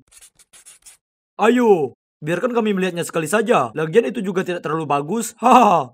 Hah, apa sih yang para atlet itu ketahui tentang seni? Aku segera membungkuk untuk mengambil gambar-gambarku yang berharga. Dan saat itulah aku mendengar sebuah suara. Oh, kamu juga suka anim? Ini serial Under the Moon. OMG, jangan bilang kamu Odazai. Iya. Apa itu benar-benar kamu? Aku Tia. Aku penggemar beratmu. Ya Tuhan, aku tidak percaya aku bertemu denganmu di kehidupan nyata. Jadi, cowok kutu buku itu adalah aku, James. Dan cowok cantik itu adalah Tia. Itulah dia percakapan pertama kami bersama. Saat dia mengetahui kalau aku Odazai, yang merupakan nama penaku. Segera setelah itu Tia menjadi pacarku. Senang rasanya pacaran dengan cewek yang memiliki minat yang sama denganku. Kami bisa menonton anime bersama sepanjang waktu. Begitulah kami tenggelam dalam film Amagi Brilliant Park. Tiba-tiba Tia menoleh ke arahku dan bertanya, James, pesta Halloween sekolah minggu depan, dan aku tidak tahu harus pakai kostum apa. Hei, kenapa kamu tidak mencoba menjadi Latifah Fleuranza? Tia menatapku dengan skeptis. Tidak mungkin cewek biasa sepertiku bisa menjadi seperti cewek anime cantik. Aku tersenyum. Tentu saja bisa, jangan cemas, aku akan membantumu. Jadi kami mulai merencanakan kostum kami. Aku akan menjadi Gojo, dan Tia sebagai Latifah Fleuranza. Menyenangkan, ya kan? Kami online untuk menonton banyak video tutorial tata rias cewek anime impian, dan bergabung dengan grup cosplay untuk mendapatkan kostum kami. Membeli kostum itu bagian yang mudah. Tapi teknik makeup cewek anime adalah pekerjaan yang cukup sulit untuk dilakukan. Mata bulat besar, warna mata tidak natural, bulu mata tebal dan panjang, dagu lancip, mulut kecil, dan lain sebagainya. Itu Tia. Yakin dia baru saja mematahkan pensil alisnya menjadi 2. Urusan makeup ini sepertinya membuat stres ya. Aku tiba di pesta terlebih dahulu dan menunggu Tia di luar. Aku merasa lumayan keren dengan kostum Gojo dan aku tidak sabar untuk melihat Tia memakai kostumnya. OMG, apa itu? Tia? Dia kelihatan lebih cantik dari Dewi dalam cerita. Aku tidak bisa berhenti memuji kekawainya. Saat kami berjalan masuk, semua orang ternganga melihat Tia. Aku meraih tangannya dan membawanya ke tengah. Dan tentu, aku dan Tia bisa dengan jelas mendengar beberapa dari mereka berkata, siapa itu? Tia? Pacar James? Dan, apa itu Tia? Aku tidak percaya cewek secantik itu biasa duduk di sebelahku di kelas. Ini jelas merupakan momen yang membanggakan bagi sang pacar. Terutama ketika dia terpilih sebagai yang berpenampilan terbaik malam itu. Beberapa cewek seksi berpenampilan binatang seksi bahkan memutar mata ke arahnya sebelum mereka pergi dengan gusar. Sementara Tia melompat-lompat kegirangan. Aku sangat bahagia untuk pacarku. Lalu pada Senin pagi aku sedang berjalan menuju kelas, berharap bisa bertemu Tia di lorong seperti biasa. Cuma cewek flamboyan ini, dengan rambut serba pink dan memakai pakaian sekolah manga Jepang, yang berdiri di depan loker Tia. Hah? Apa? Aku berdam dan berkata sambil bercanda. Hai sayang, aku suka rambut barumu dan bajumu. Serius? Aku senang kamu menyukainya. Aku telah memutuskan bahwa aku akan menjadi cewek anime mulai sekarang. Apa? Jadi dia akan terlihat seperti ini setiap saat? Maksudku, aku suka tampilan animenya, tapi pastinya lebih baik disimpan untuk acara khusus. Ketika aku berdiri di sana tidak yakin harus berkata atau melakukan apa, aku menyadari bahwa ada banyak orang yang berkumpul di sekitar kami. Ya, di sekitar Tia. Kemudian seorang cewek hampir menjatuhkanku ketika dia berlari ke arah Tia dan meminta foto bersamanya. Ya, aku selalu mengira cuma aku satu-satunya di sini yang menyukai anime. Pokoknya, melihat Tia berfoto dengan gembira bersama para fansnya, sungguh keren. Siapa yang tidak senang punya pacar cantik dan terkenal, ya kan? Setelah itu Tia menjadi viral di internet. Dan anak-anak lain di sekolah tampak iri karena cewek seperti dia pacaran dengan cowok sepertiku. Kedua orang sekelas ini bahkan memasang foto Tia di layar HP mereka. Menyeramkan, aku tahu tapi itu membuktikan betapa putus asanya mereka, kan? Tapi pernahkah kamu mencoba pacaran di depan umum dengan seorang cewek anime? Ya, dibutuhkan sekitar 10 kali lebih lama dari biasanya untuk melakukan apapun. Semua fan girl ini dan beberapa fanboy muncul entah dari mana dan menghentikan Tia untuk ngobrol dan berfoto. Dia menyukainya dan membuatkan simbol hati di tangan pada mereka, sementara aku berdiri di sana seperti tidak terlihat. Sejujurnya, lambat laun aku menyadari bahwa memiliki pacar anime sungguh menjengkelkan. Kalian tanya kenapa? Tenang saja, aku akan memberitahumu. Pagi itu aku ada ulangan matematika awal, jadi aku tidak boleh terlambat. Tapi aku juga harus menjemput Tia, dan dia tidak terlihat. Jadi aku mengirim pesan kepadanya. Tolong cepat, ujianku akan segera dimulai. Beberapa menit kemudian, dia berjalan ke arahku dan mengerang. Terima kasih banyak. Sekarang aku tidak memakai lensa kontak. Tahukah kamu betapa pentingnya mata bagi seorang cewek anime? Jadi 0,04 inci matamu lebih penting daripada tesku. Serius, aku hampir gagal di kelas matematika dan dia masih mengeluh denganku soal matanya. Hah. Lalu saat makan siang, aku menyadari ada sesuatu di bibir Tia, jadi aku mengulurkan tanganku untuk menyekanya. Tunggu, apa yang kamu lakukan? Kamu merusak riasanku. Aku bangun jam 6 pagi untuk melakukan ini. Sayang, ada mustard di bibirmu. Dia melototiku, lalu mengeluarkan cermin kompaknya dan perlahan-lahan menghapus soda itu. Jadi seperti yang kalian lihat, aku bahkan tidak bisa menyentuhnya. Jadi tentu dia tidak akan pernah mengizinkanku menciumnya atau semacamnya. Tapi sejujurnya, aku tidak ingin riasan itu mengotori seluruh wajahku, atau bibirku berubah warna menjadi berwarna koral atau ungu. Oh, belum lagi Tia terobsesi dengan cerminnya.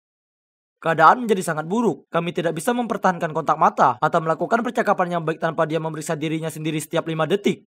Saat ulang tahunku, aku mengajak Tia ke restoran Jepang yang kelihatan keren di kota ini.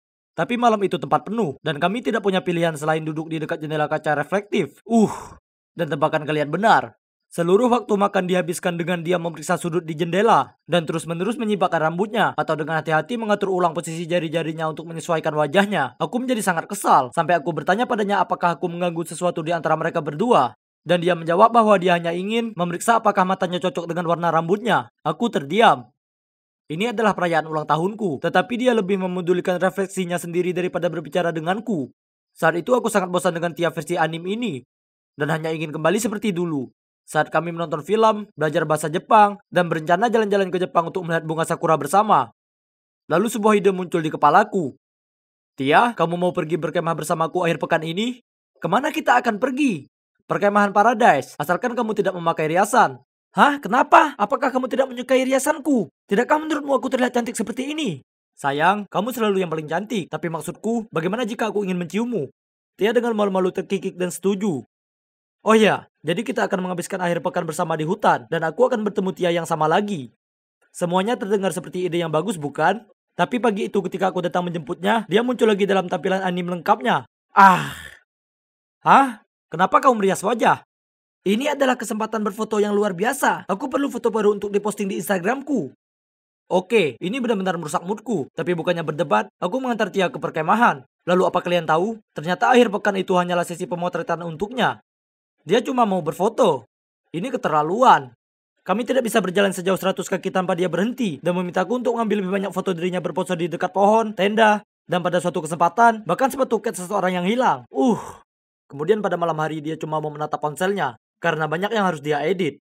Sepertinya semua yang kami lakukan hanyalah untuk sesi foto. Hal ini membuatku gila, jadi aku akhirnya berteriak padanya. Yang kamu pedulikan cuma penggemarmu yang bodoh, dan bukan aku. Kamu tidak menyenangkan lagi. Lalu aku membalikkan tubuhku dan merajuk seperti itu sampai akhirnya aku tertidur. Aku cuma mau pacarku yang menyenangkan dan riang kembali, bukan karakter anime obsesif yang dia ubah menjadi dirinya.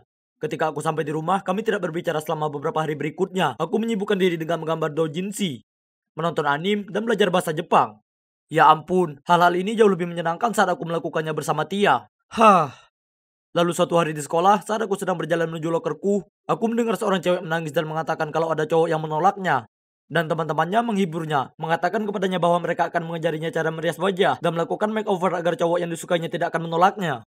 Ini membuatku berpikir. Tia dulunya selalu berpikiran negatif terhadap dirinya sendiri, sampai dia mulai berpakaian seperti cewek anime. Baru kemudian dia menjadi begitu percaya diri dan bersemangat. Mungkin selama ini aku sedikit tidak peka terhadap perasaannya. Aku harus pergi mencarinya. Saat aku tiba di rumah Tia, aku melihatnya berdiri di dekat pintu bersama seorang cowok tampan. Aku tidak percaya. Dengan marah, aku melemparkan bunga itu ke tanah dan berbalik untuk pergi. James, jangan pergi. Tunggu aku. Aku terus berjalan tapi kemudian berhenti ketika aku mendengar cowok itu berkata, "Pecundang itu tak pantas mendapatkan cewek anime seksi sepertimu, Tia." Kamu suka cewek anime? Kalau begitu pergilah dan temukan satu di cerita anime. Aku Tia, dan aku bukan cuma sekedar karakter yang bisa kamu lihat.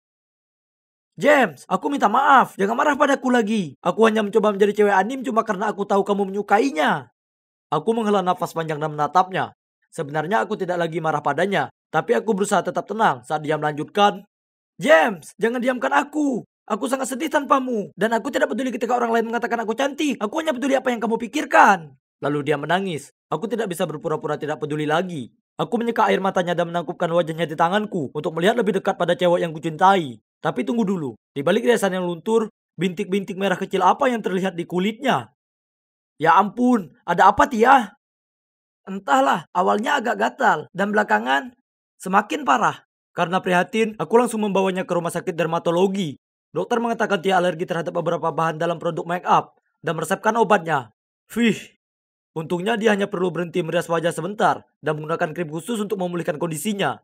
Bagaimana jika kamu meninggalkanku karena aku tidak bisa menjadi cewek anime untuk sementara waktu? Tia, aku mencintaimu apa adanya. Dengan riasan atau tidak, kamu tetaplah cewek tercantik di dunia bagiku. Bagaimanapun, kesehatanmu adalah yang utama. Kamu benar-benar berpikir aku cantik? Ya, benar. Selain itu, sebenarnya lebih baik. Karena itu berarti aku bisa menciummu tanpa terlihat seperti badut. Jadi Tia dan aku kembali bersama. Tia akhirnya menyadari bahwa aku mencintainya dan aku peduli dengan kesehatan dan kecantikan batinnya, bukan cuma penampilannya. Sekarang dia tidak lagi memakai riasan seperti cewek anim, kecuali untuk pesta atau acara cosplay. Setiap hari dia hanya memakai riasan tipis.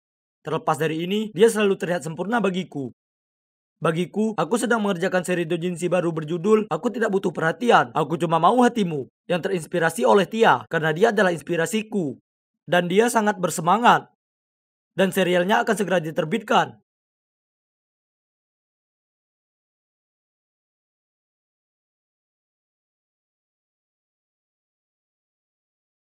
Semua ini terjadi karena adanya gelombang baru COVID-19. Pihak berwenang memberlakukan lockdown secara nasional yang diperkirakan akan berlangsung selama 2 minggu. Lockdown akan dimulai pada tengah malam. Oh tidak, aku harus kembali ke asramaku. Lagi pula kita tidak perlu membuang waktu lagi untuk membicarakan si brengsek ini. Aku buru-buru mengambil barang-barangku. Lalu tiba-tiba bel pintu berbunyi.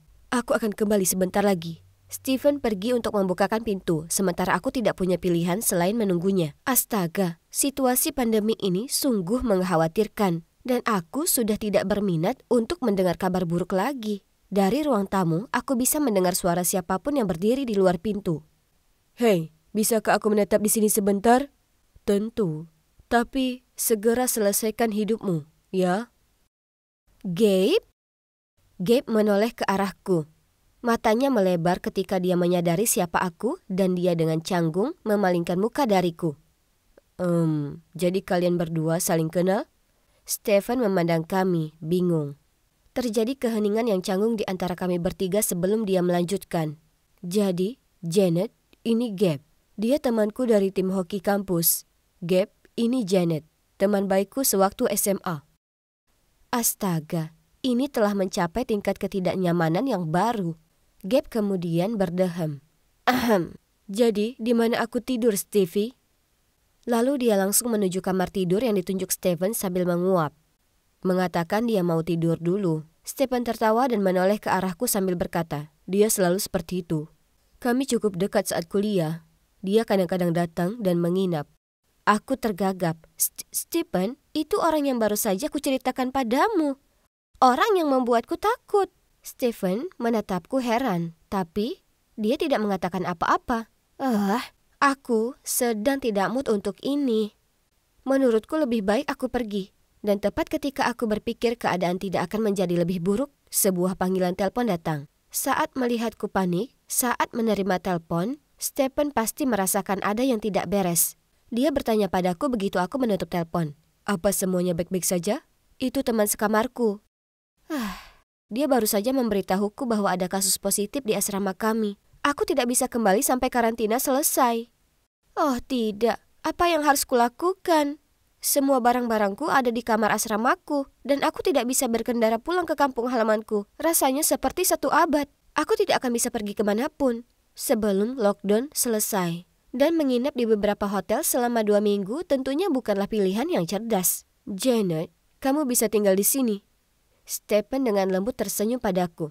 Jangan khawatir, aku akan mengurus semuanya. Aku bisa menyiapkan sofa untukmu, jadi kamu tidak perlu tidur di kamarku.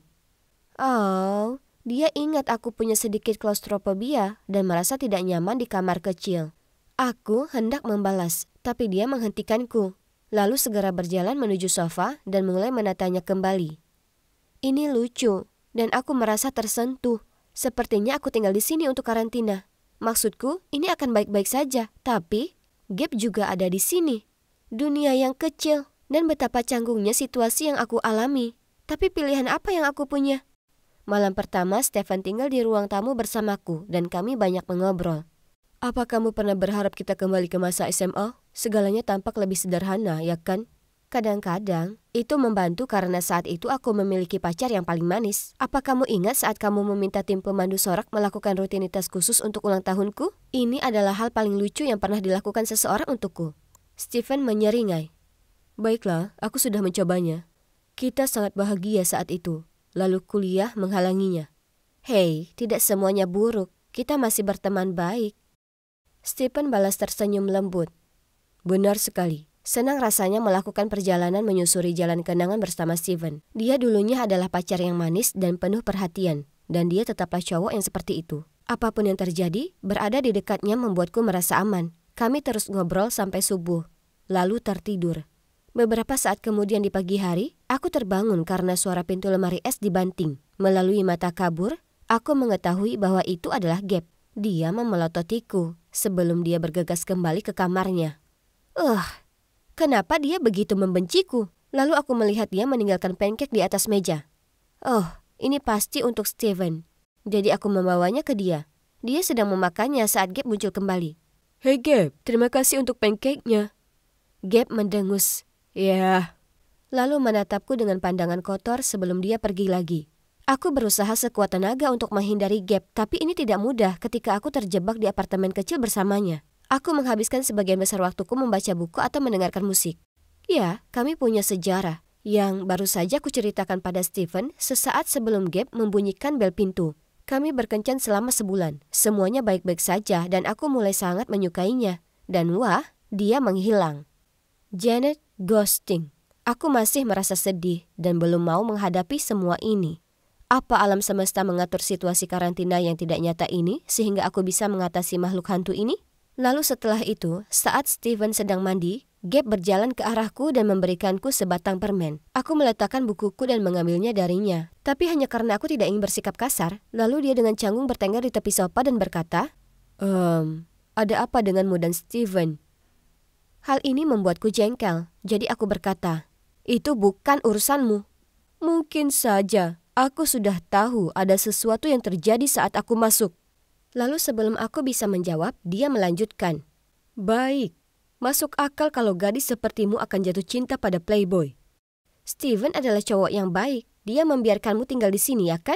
Jadi mungkin kamu harus berpikir 2 kali sebelum menjelek-jelekannya di masa depan. Gabe mengambil permen itu dariku, lalu berdiri. Pipinya menggembung karena marah, dan dia tampak seperti akan meledak. Saat itulah Stephen muncul dan mencoba meredakan situasi. Dia mengajak Gabe keluar ruangan, tapi setelah itu, aku terlalu marah untuk membaca. Jadi aku duduk di sana sambil memikirkan banyak hal, dan merasa lebih jengkel dari sebelumnya. Makan malam itu sangat canggung. Kami semua duduk mengelilingi meja dalam keheningan yang mematikan, dan Gabe serta aku menghindari kontak mata. Aku merasa tidak enak karena Stephen terjebak di tengah situasi ini.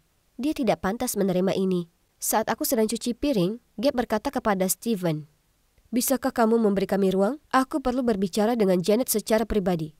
Stephen pergi ke kamar tidurnya, lalu Gabe menunggu sampai aku selesai, lalu mengajakku pergi ke balkon bersamanya. Lihat Janet, kamu cerdas, cantik, dan sangat mandiri. Aku jatuh cinta padamu tepat pada kencan pertama. Iya, semoga berhasil membodohiku sekali lagi. Aku sudah melupakannya. Melihat aku tidak menganggapnya serius, Gabe melanjutkan. Aku benar-benar serius. Itu sebabnya kamu benar-benar di luar jangkauanku. Aku terlalu pengecut untuk memberitahumu hal ini. Jadi aku memutuskan lebih baik menghilang saja dan membiarkanmu melupakanku. Apa? Apa dia serius? Aku tidak menyangka dia berpikiran seperti itu. Dia meminta maaf atas perbuatannya dan aku mengatakan kepadanya bahwa aku memaafkannya. Oke, jadi mungkin Gabe tidak seburuk itu. Dia hanya merasa tidak aman. Ini menyebalkan karena kami melakukannya dengan sangat baik. Setelah percakapan kami, rasa canggungku berkurang saat berada di dekat Gabe. Dia mulai melakukan hal-hal lucu untukku, seperti meninggalkan makanan ringan dengan catatan kecil yang berisi coretan-coretan lucu di bantalku, membawakanku jus, dan menunjukkan meme-meme lucu di ponselnya. Maksudku, ini tidak menggantikan apa yang dia lakukan. Tapi, kami dikurung di ruang kecil bersama-sama, jadi kesopanan tidak ada salahnya, bukan? Tapi kemudian Stephen mulai bersikap aneh. Setiap kali Gabe melakukan sesuatu yang baik, Steve akan mengomel, mendengus, dan pada beberapa kesempatan menggumamkan komentar kasar seperti, "Dari hantu menjadi penguntit. Bagus." Kenapa dia menjadi seperti ini? Hei, jangan bilang kalau dia cemburu pada Gabe. Hebat, melempar minyak ke api. Lalu pada suatu makan siang, Gabe membuatkan kami sup bawang Prancis. Saat dia memberikannya kepadaku, Stephen menggelengkan kepalanya dan tertawa berkata, "Itu bau. Ini adalah upaya yang buruk untuk membuat Janet terkesan. FYI, dia benci bawang." "Apa maksudmu? Aku tidak mencoba membuat siapapun terkesan." "Ayolah, aku tahu kamu masih memiliki perasaan terhadap Janet, tapi kamu bukan tandingannya." Aku memperhatikan mereka dengan wajah datar, karena aku tidak dapat memproses apa yang sedang terjadi. Lalu Stephen menoleh padaku, dengan berani berkata, "Janet, banyak hal telah terjadi dan berubah. Tapi ada satu hal yang masih kokoh. Itulah perasaanku padamu. Jangan buang waktumu dengan anak ini." Wow, aku duduk di sana dengan bingung. Apa itu? Dan bukankah Stephen terlalu jahat? Ini adalah sisi dirinya yang belum pernah kulihat sebelumnya dan aku tidak menyukainya. "Stevie, apa ini? Kukira kita sahabat." "Ya, santai saja. Dengar, kita berdua menyukai Janet, jadi dia hanya perlu memutuskan siapa yang dia inginkan. Jadi, siapa pemenangnya?" OMG, ini persis seperti situasi Twilight Saga. Aku harus memilih antara dua pria yang sangat berbeda. Aku membencinya, baik situasi ini maupun seri itu. Dan sejujurnya, aku tidak menyukai sikap mereka yang tidak dewasa sekarang. Beraninya kalian berdua menciptakan seluruh dilema ini sendirian dan menempatkan aku di tengah-tengahnya. Aku tidak memilih kalian berdua, oke? Kalian berdua punya kesempatan bersamaku dan kalian berdua meninggalkanku. Aku ingin tetap berteman, tapi cuma itu saja. Aku bergegas pergi, berpikir ini akan menjadi akhir dari segalanya. Oh, betapa salahnya aku. Suatu kali aku sedang menonton film sendirian dan bangun untuk pergi ke kamar mandi. Ketika aku kembali, mereka berdua sedang duduk di sofa, saling berdebat tentang siapa yang harus tinggal dan duduk bersamaku. Karena muak aku berteriak, "Maukah kalian berdua berhenti? Kamu meninggalkanku untuk kuliah, dan kamu atas rasa tidak amanmu sendiri. Dan salah satu dari kalian bertingkah seperti pria dewasa. Aku ingin pacar yang bisa kuandalkan, dan yang pasti tidak ada di antara kalian."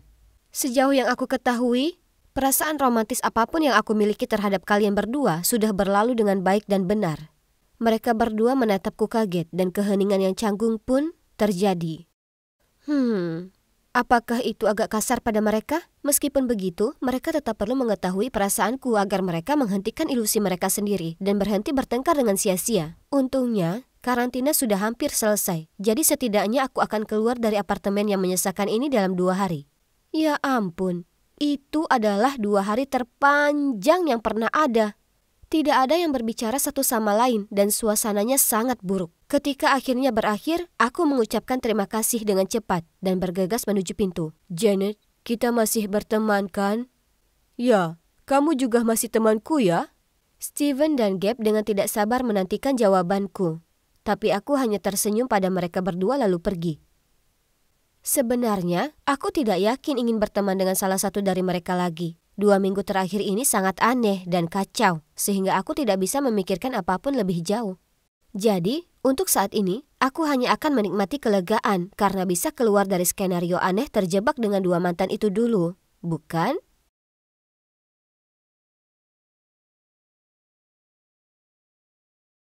Ponselku berbunyi bip dan ada pesan baru. "Emma, ada yang harus kulakukan di dekat sini. Jadi ayo kita ketemuan di sana. Sampai jumpa." Itu dari Tony, teman masa kecilku dari panti asuhan di Missouri. Yap, benar sekali. Aku berakhir di panti asuhan setelah ibuku meninggal dunia saat aku baru berumur 4 tahun. Namun keadaan menjadi lebih buruk lagi bagi Tony dan dia. Mereka ditinggalkan di luar pintu panti asuhan tanpa ada yang mengetahui siapa orang tua mereka. Dan sekarang disinilah aku, dalam perjalanan mengunjungi makamnya sebagai peringatan kematiannya hari ini. Waktu berlalu sangat cepat. Aku hampir tidak percaya sudah 10 tahun berlalu. Aku membeli beberapa bunga, lalu pergi ke kuburan. Tony sudah ada di sana menungguku. Aku tersenyum dan melambai, tapi hatiku terasa berat. Dulu ketika kami berusia 14 tahun, kami sangat dekat. Tony, Thomas, dan aku. Aku diam-diam punya perasaan ke Thomas, tapi aku tidak pernah punya kesempatan untuk memberitahunya. Semua terjadi begitu cepat pada hari itu. Kami masih anak-anak, muda dan bodoh, kami menyelinap keluar untuk bermain di tepi sungai. 1 menit kami saling bermain air di sungai. Tidak lama setelahnya, Thomas terbawa arus. Aku mencoba menyelamatkannya, tapi Tony menarikku kembali ke tepian. Bahkan memikirkannya sekarang, aku masih tidak bisa menahan tangisku. Jangan menangis, Em. Aku selalu ada untukmu, dan aku tahu dia juga akan selalu ada di sisimu. Jauh di lubuk hati, aku tahu Tony selalu mempunyai perasaan terhadapku, tapi aku tidak merasakan hal yang sama. Setelah itu, Tony mengantarku pulang. Melihat wajahku yang kelelahan, dia berkata sebelum aku masuk ke dalam. Tidurlah yang nyenyak, Em. Ingat, kita ada wawancara besok. Astaga, aku hampir lupa. Tony mungkin mengira aku adalah karyawan terburuk yang pernah ada. Dan ya, kalian bisa menebaknya. Tony adalah bosku. Setelah bertahun-tahun di panti asuhan, dia diadopsi oleh keluarga super cerdas yang menginspirasinya untuk berusaha menjadi seseorang yang penting. Dan dia akhirnya membangun sebuah perusahaan startup makanan. Bagaimanapun, keesokan paginya, meski masih merasa lelah, aku tidak punya pilihan selain tetap memasang wajah berani untuk berangkat kerja. Ada tim pemasaran yang harus dipimpin.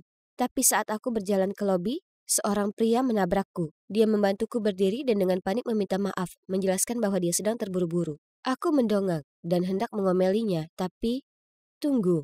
Kenapa dia terlihat begitu familiar? Sebenarnya, dia terlihat persis seperti... Apa itu kamu? Kamu... Aku tergagap. Tapi aku bahkan tidak bisa menyelesaikan kalimatku, karena dia bergegas masuk ke dalam lift dan pintunya telah tertutup. Aku pasti telah melihat sesuatu. Sejujurnya, sepanjang wawancara aku hampir tidak bisa berkonsentrasi.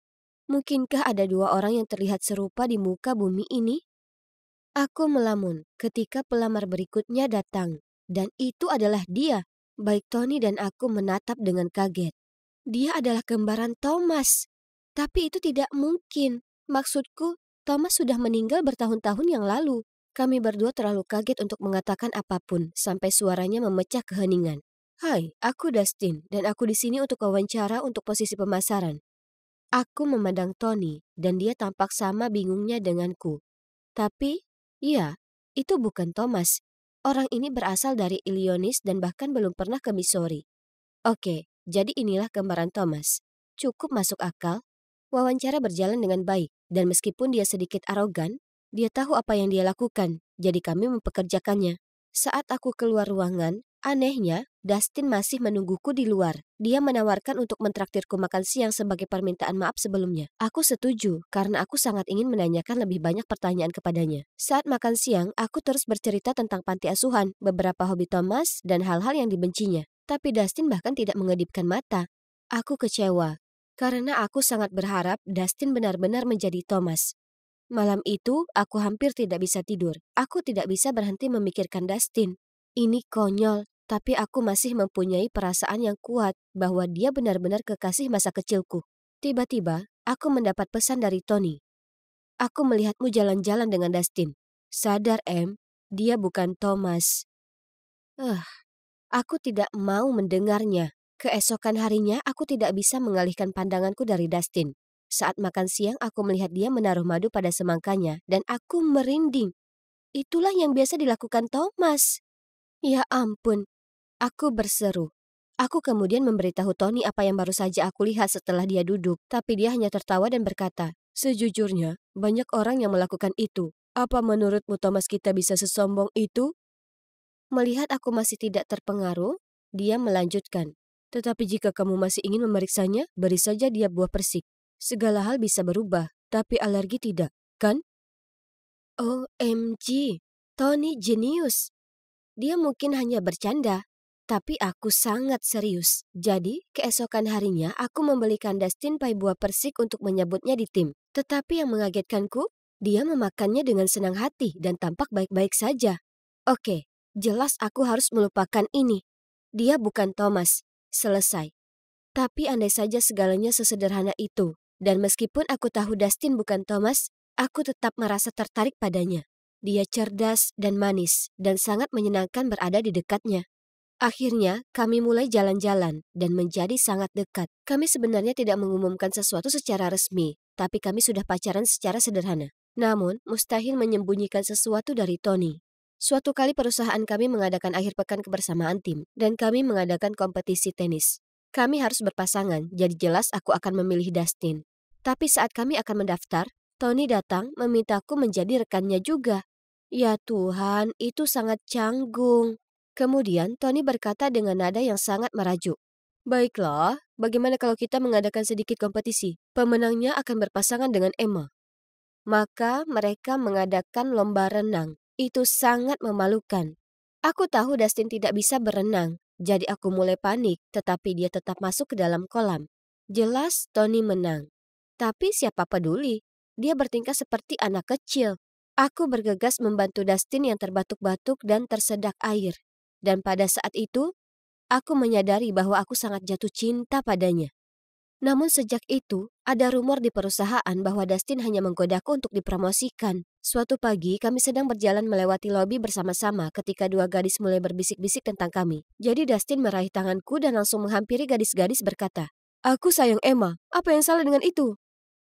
Ayo beritahu aku, lanjutkan.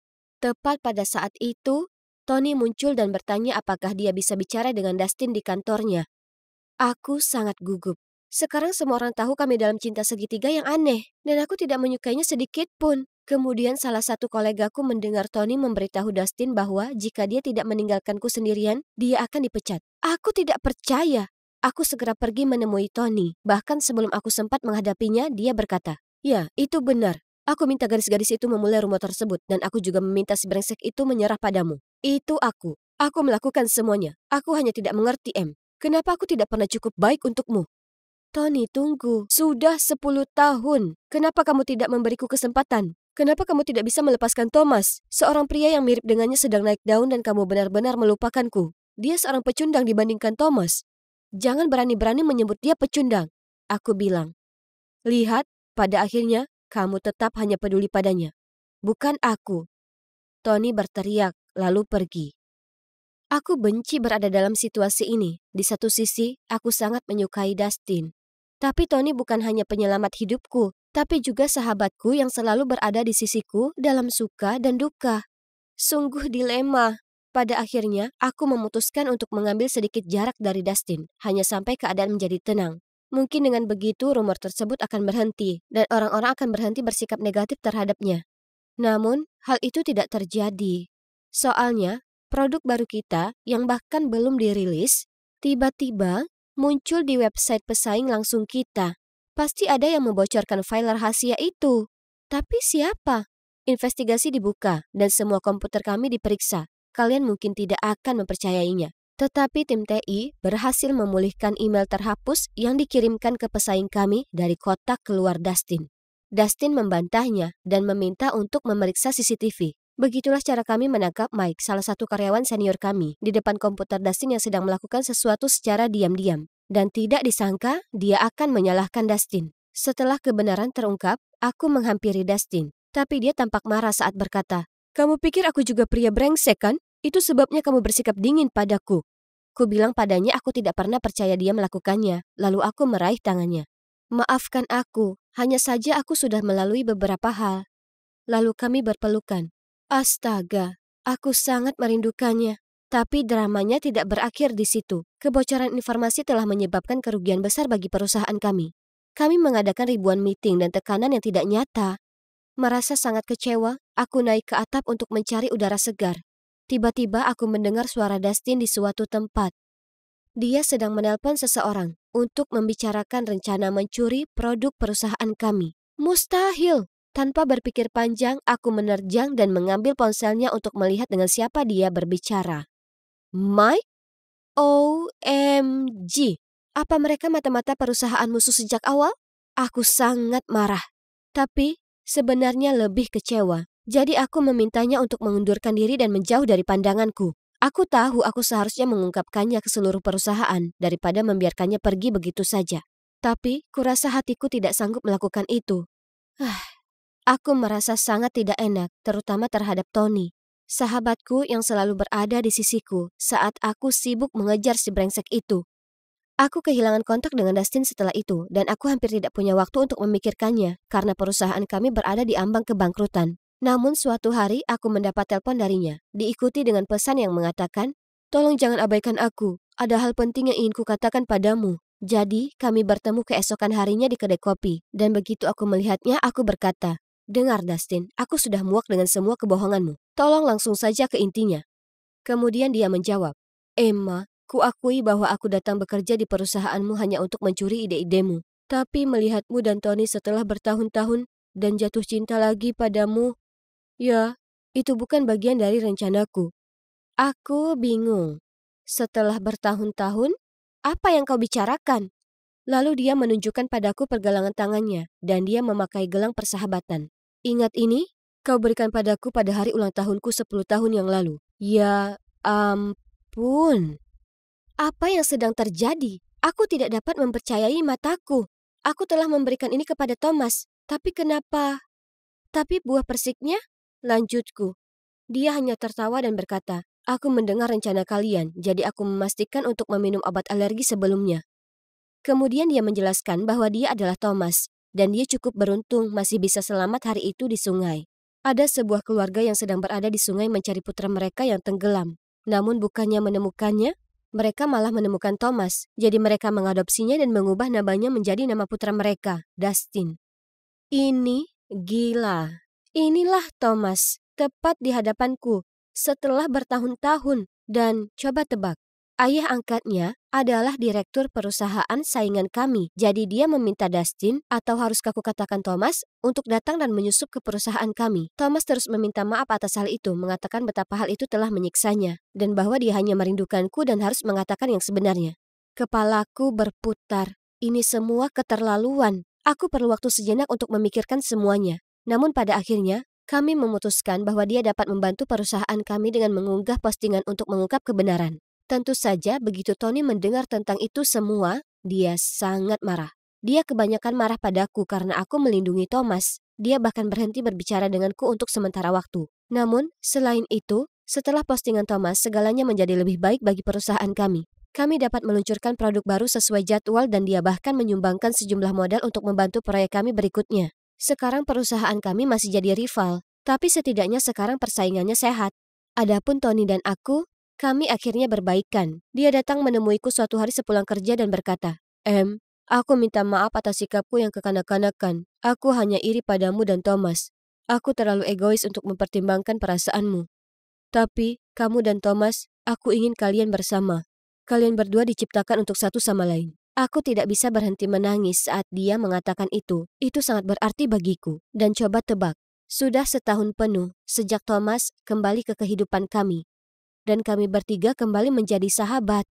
Oh, dan aku mungkin harus menambahkan bahwa Thomas dan aku sudah bertunangan. Kami sangat senang, dan kami bahkan membuka panti asuhan bersama untuk anak-anak tunawisma seperti kami. Aku sudah melewati banyak fase. Akhirnya aku menemukan kedamaian hidup.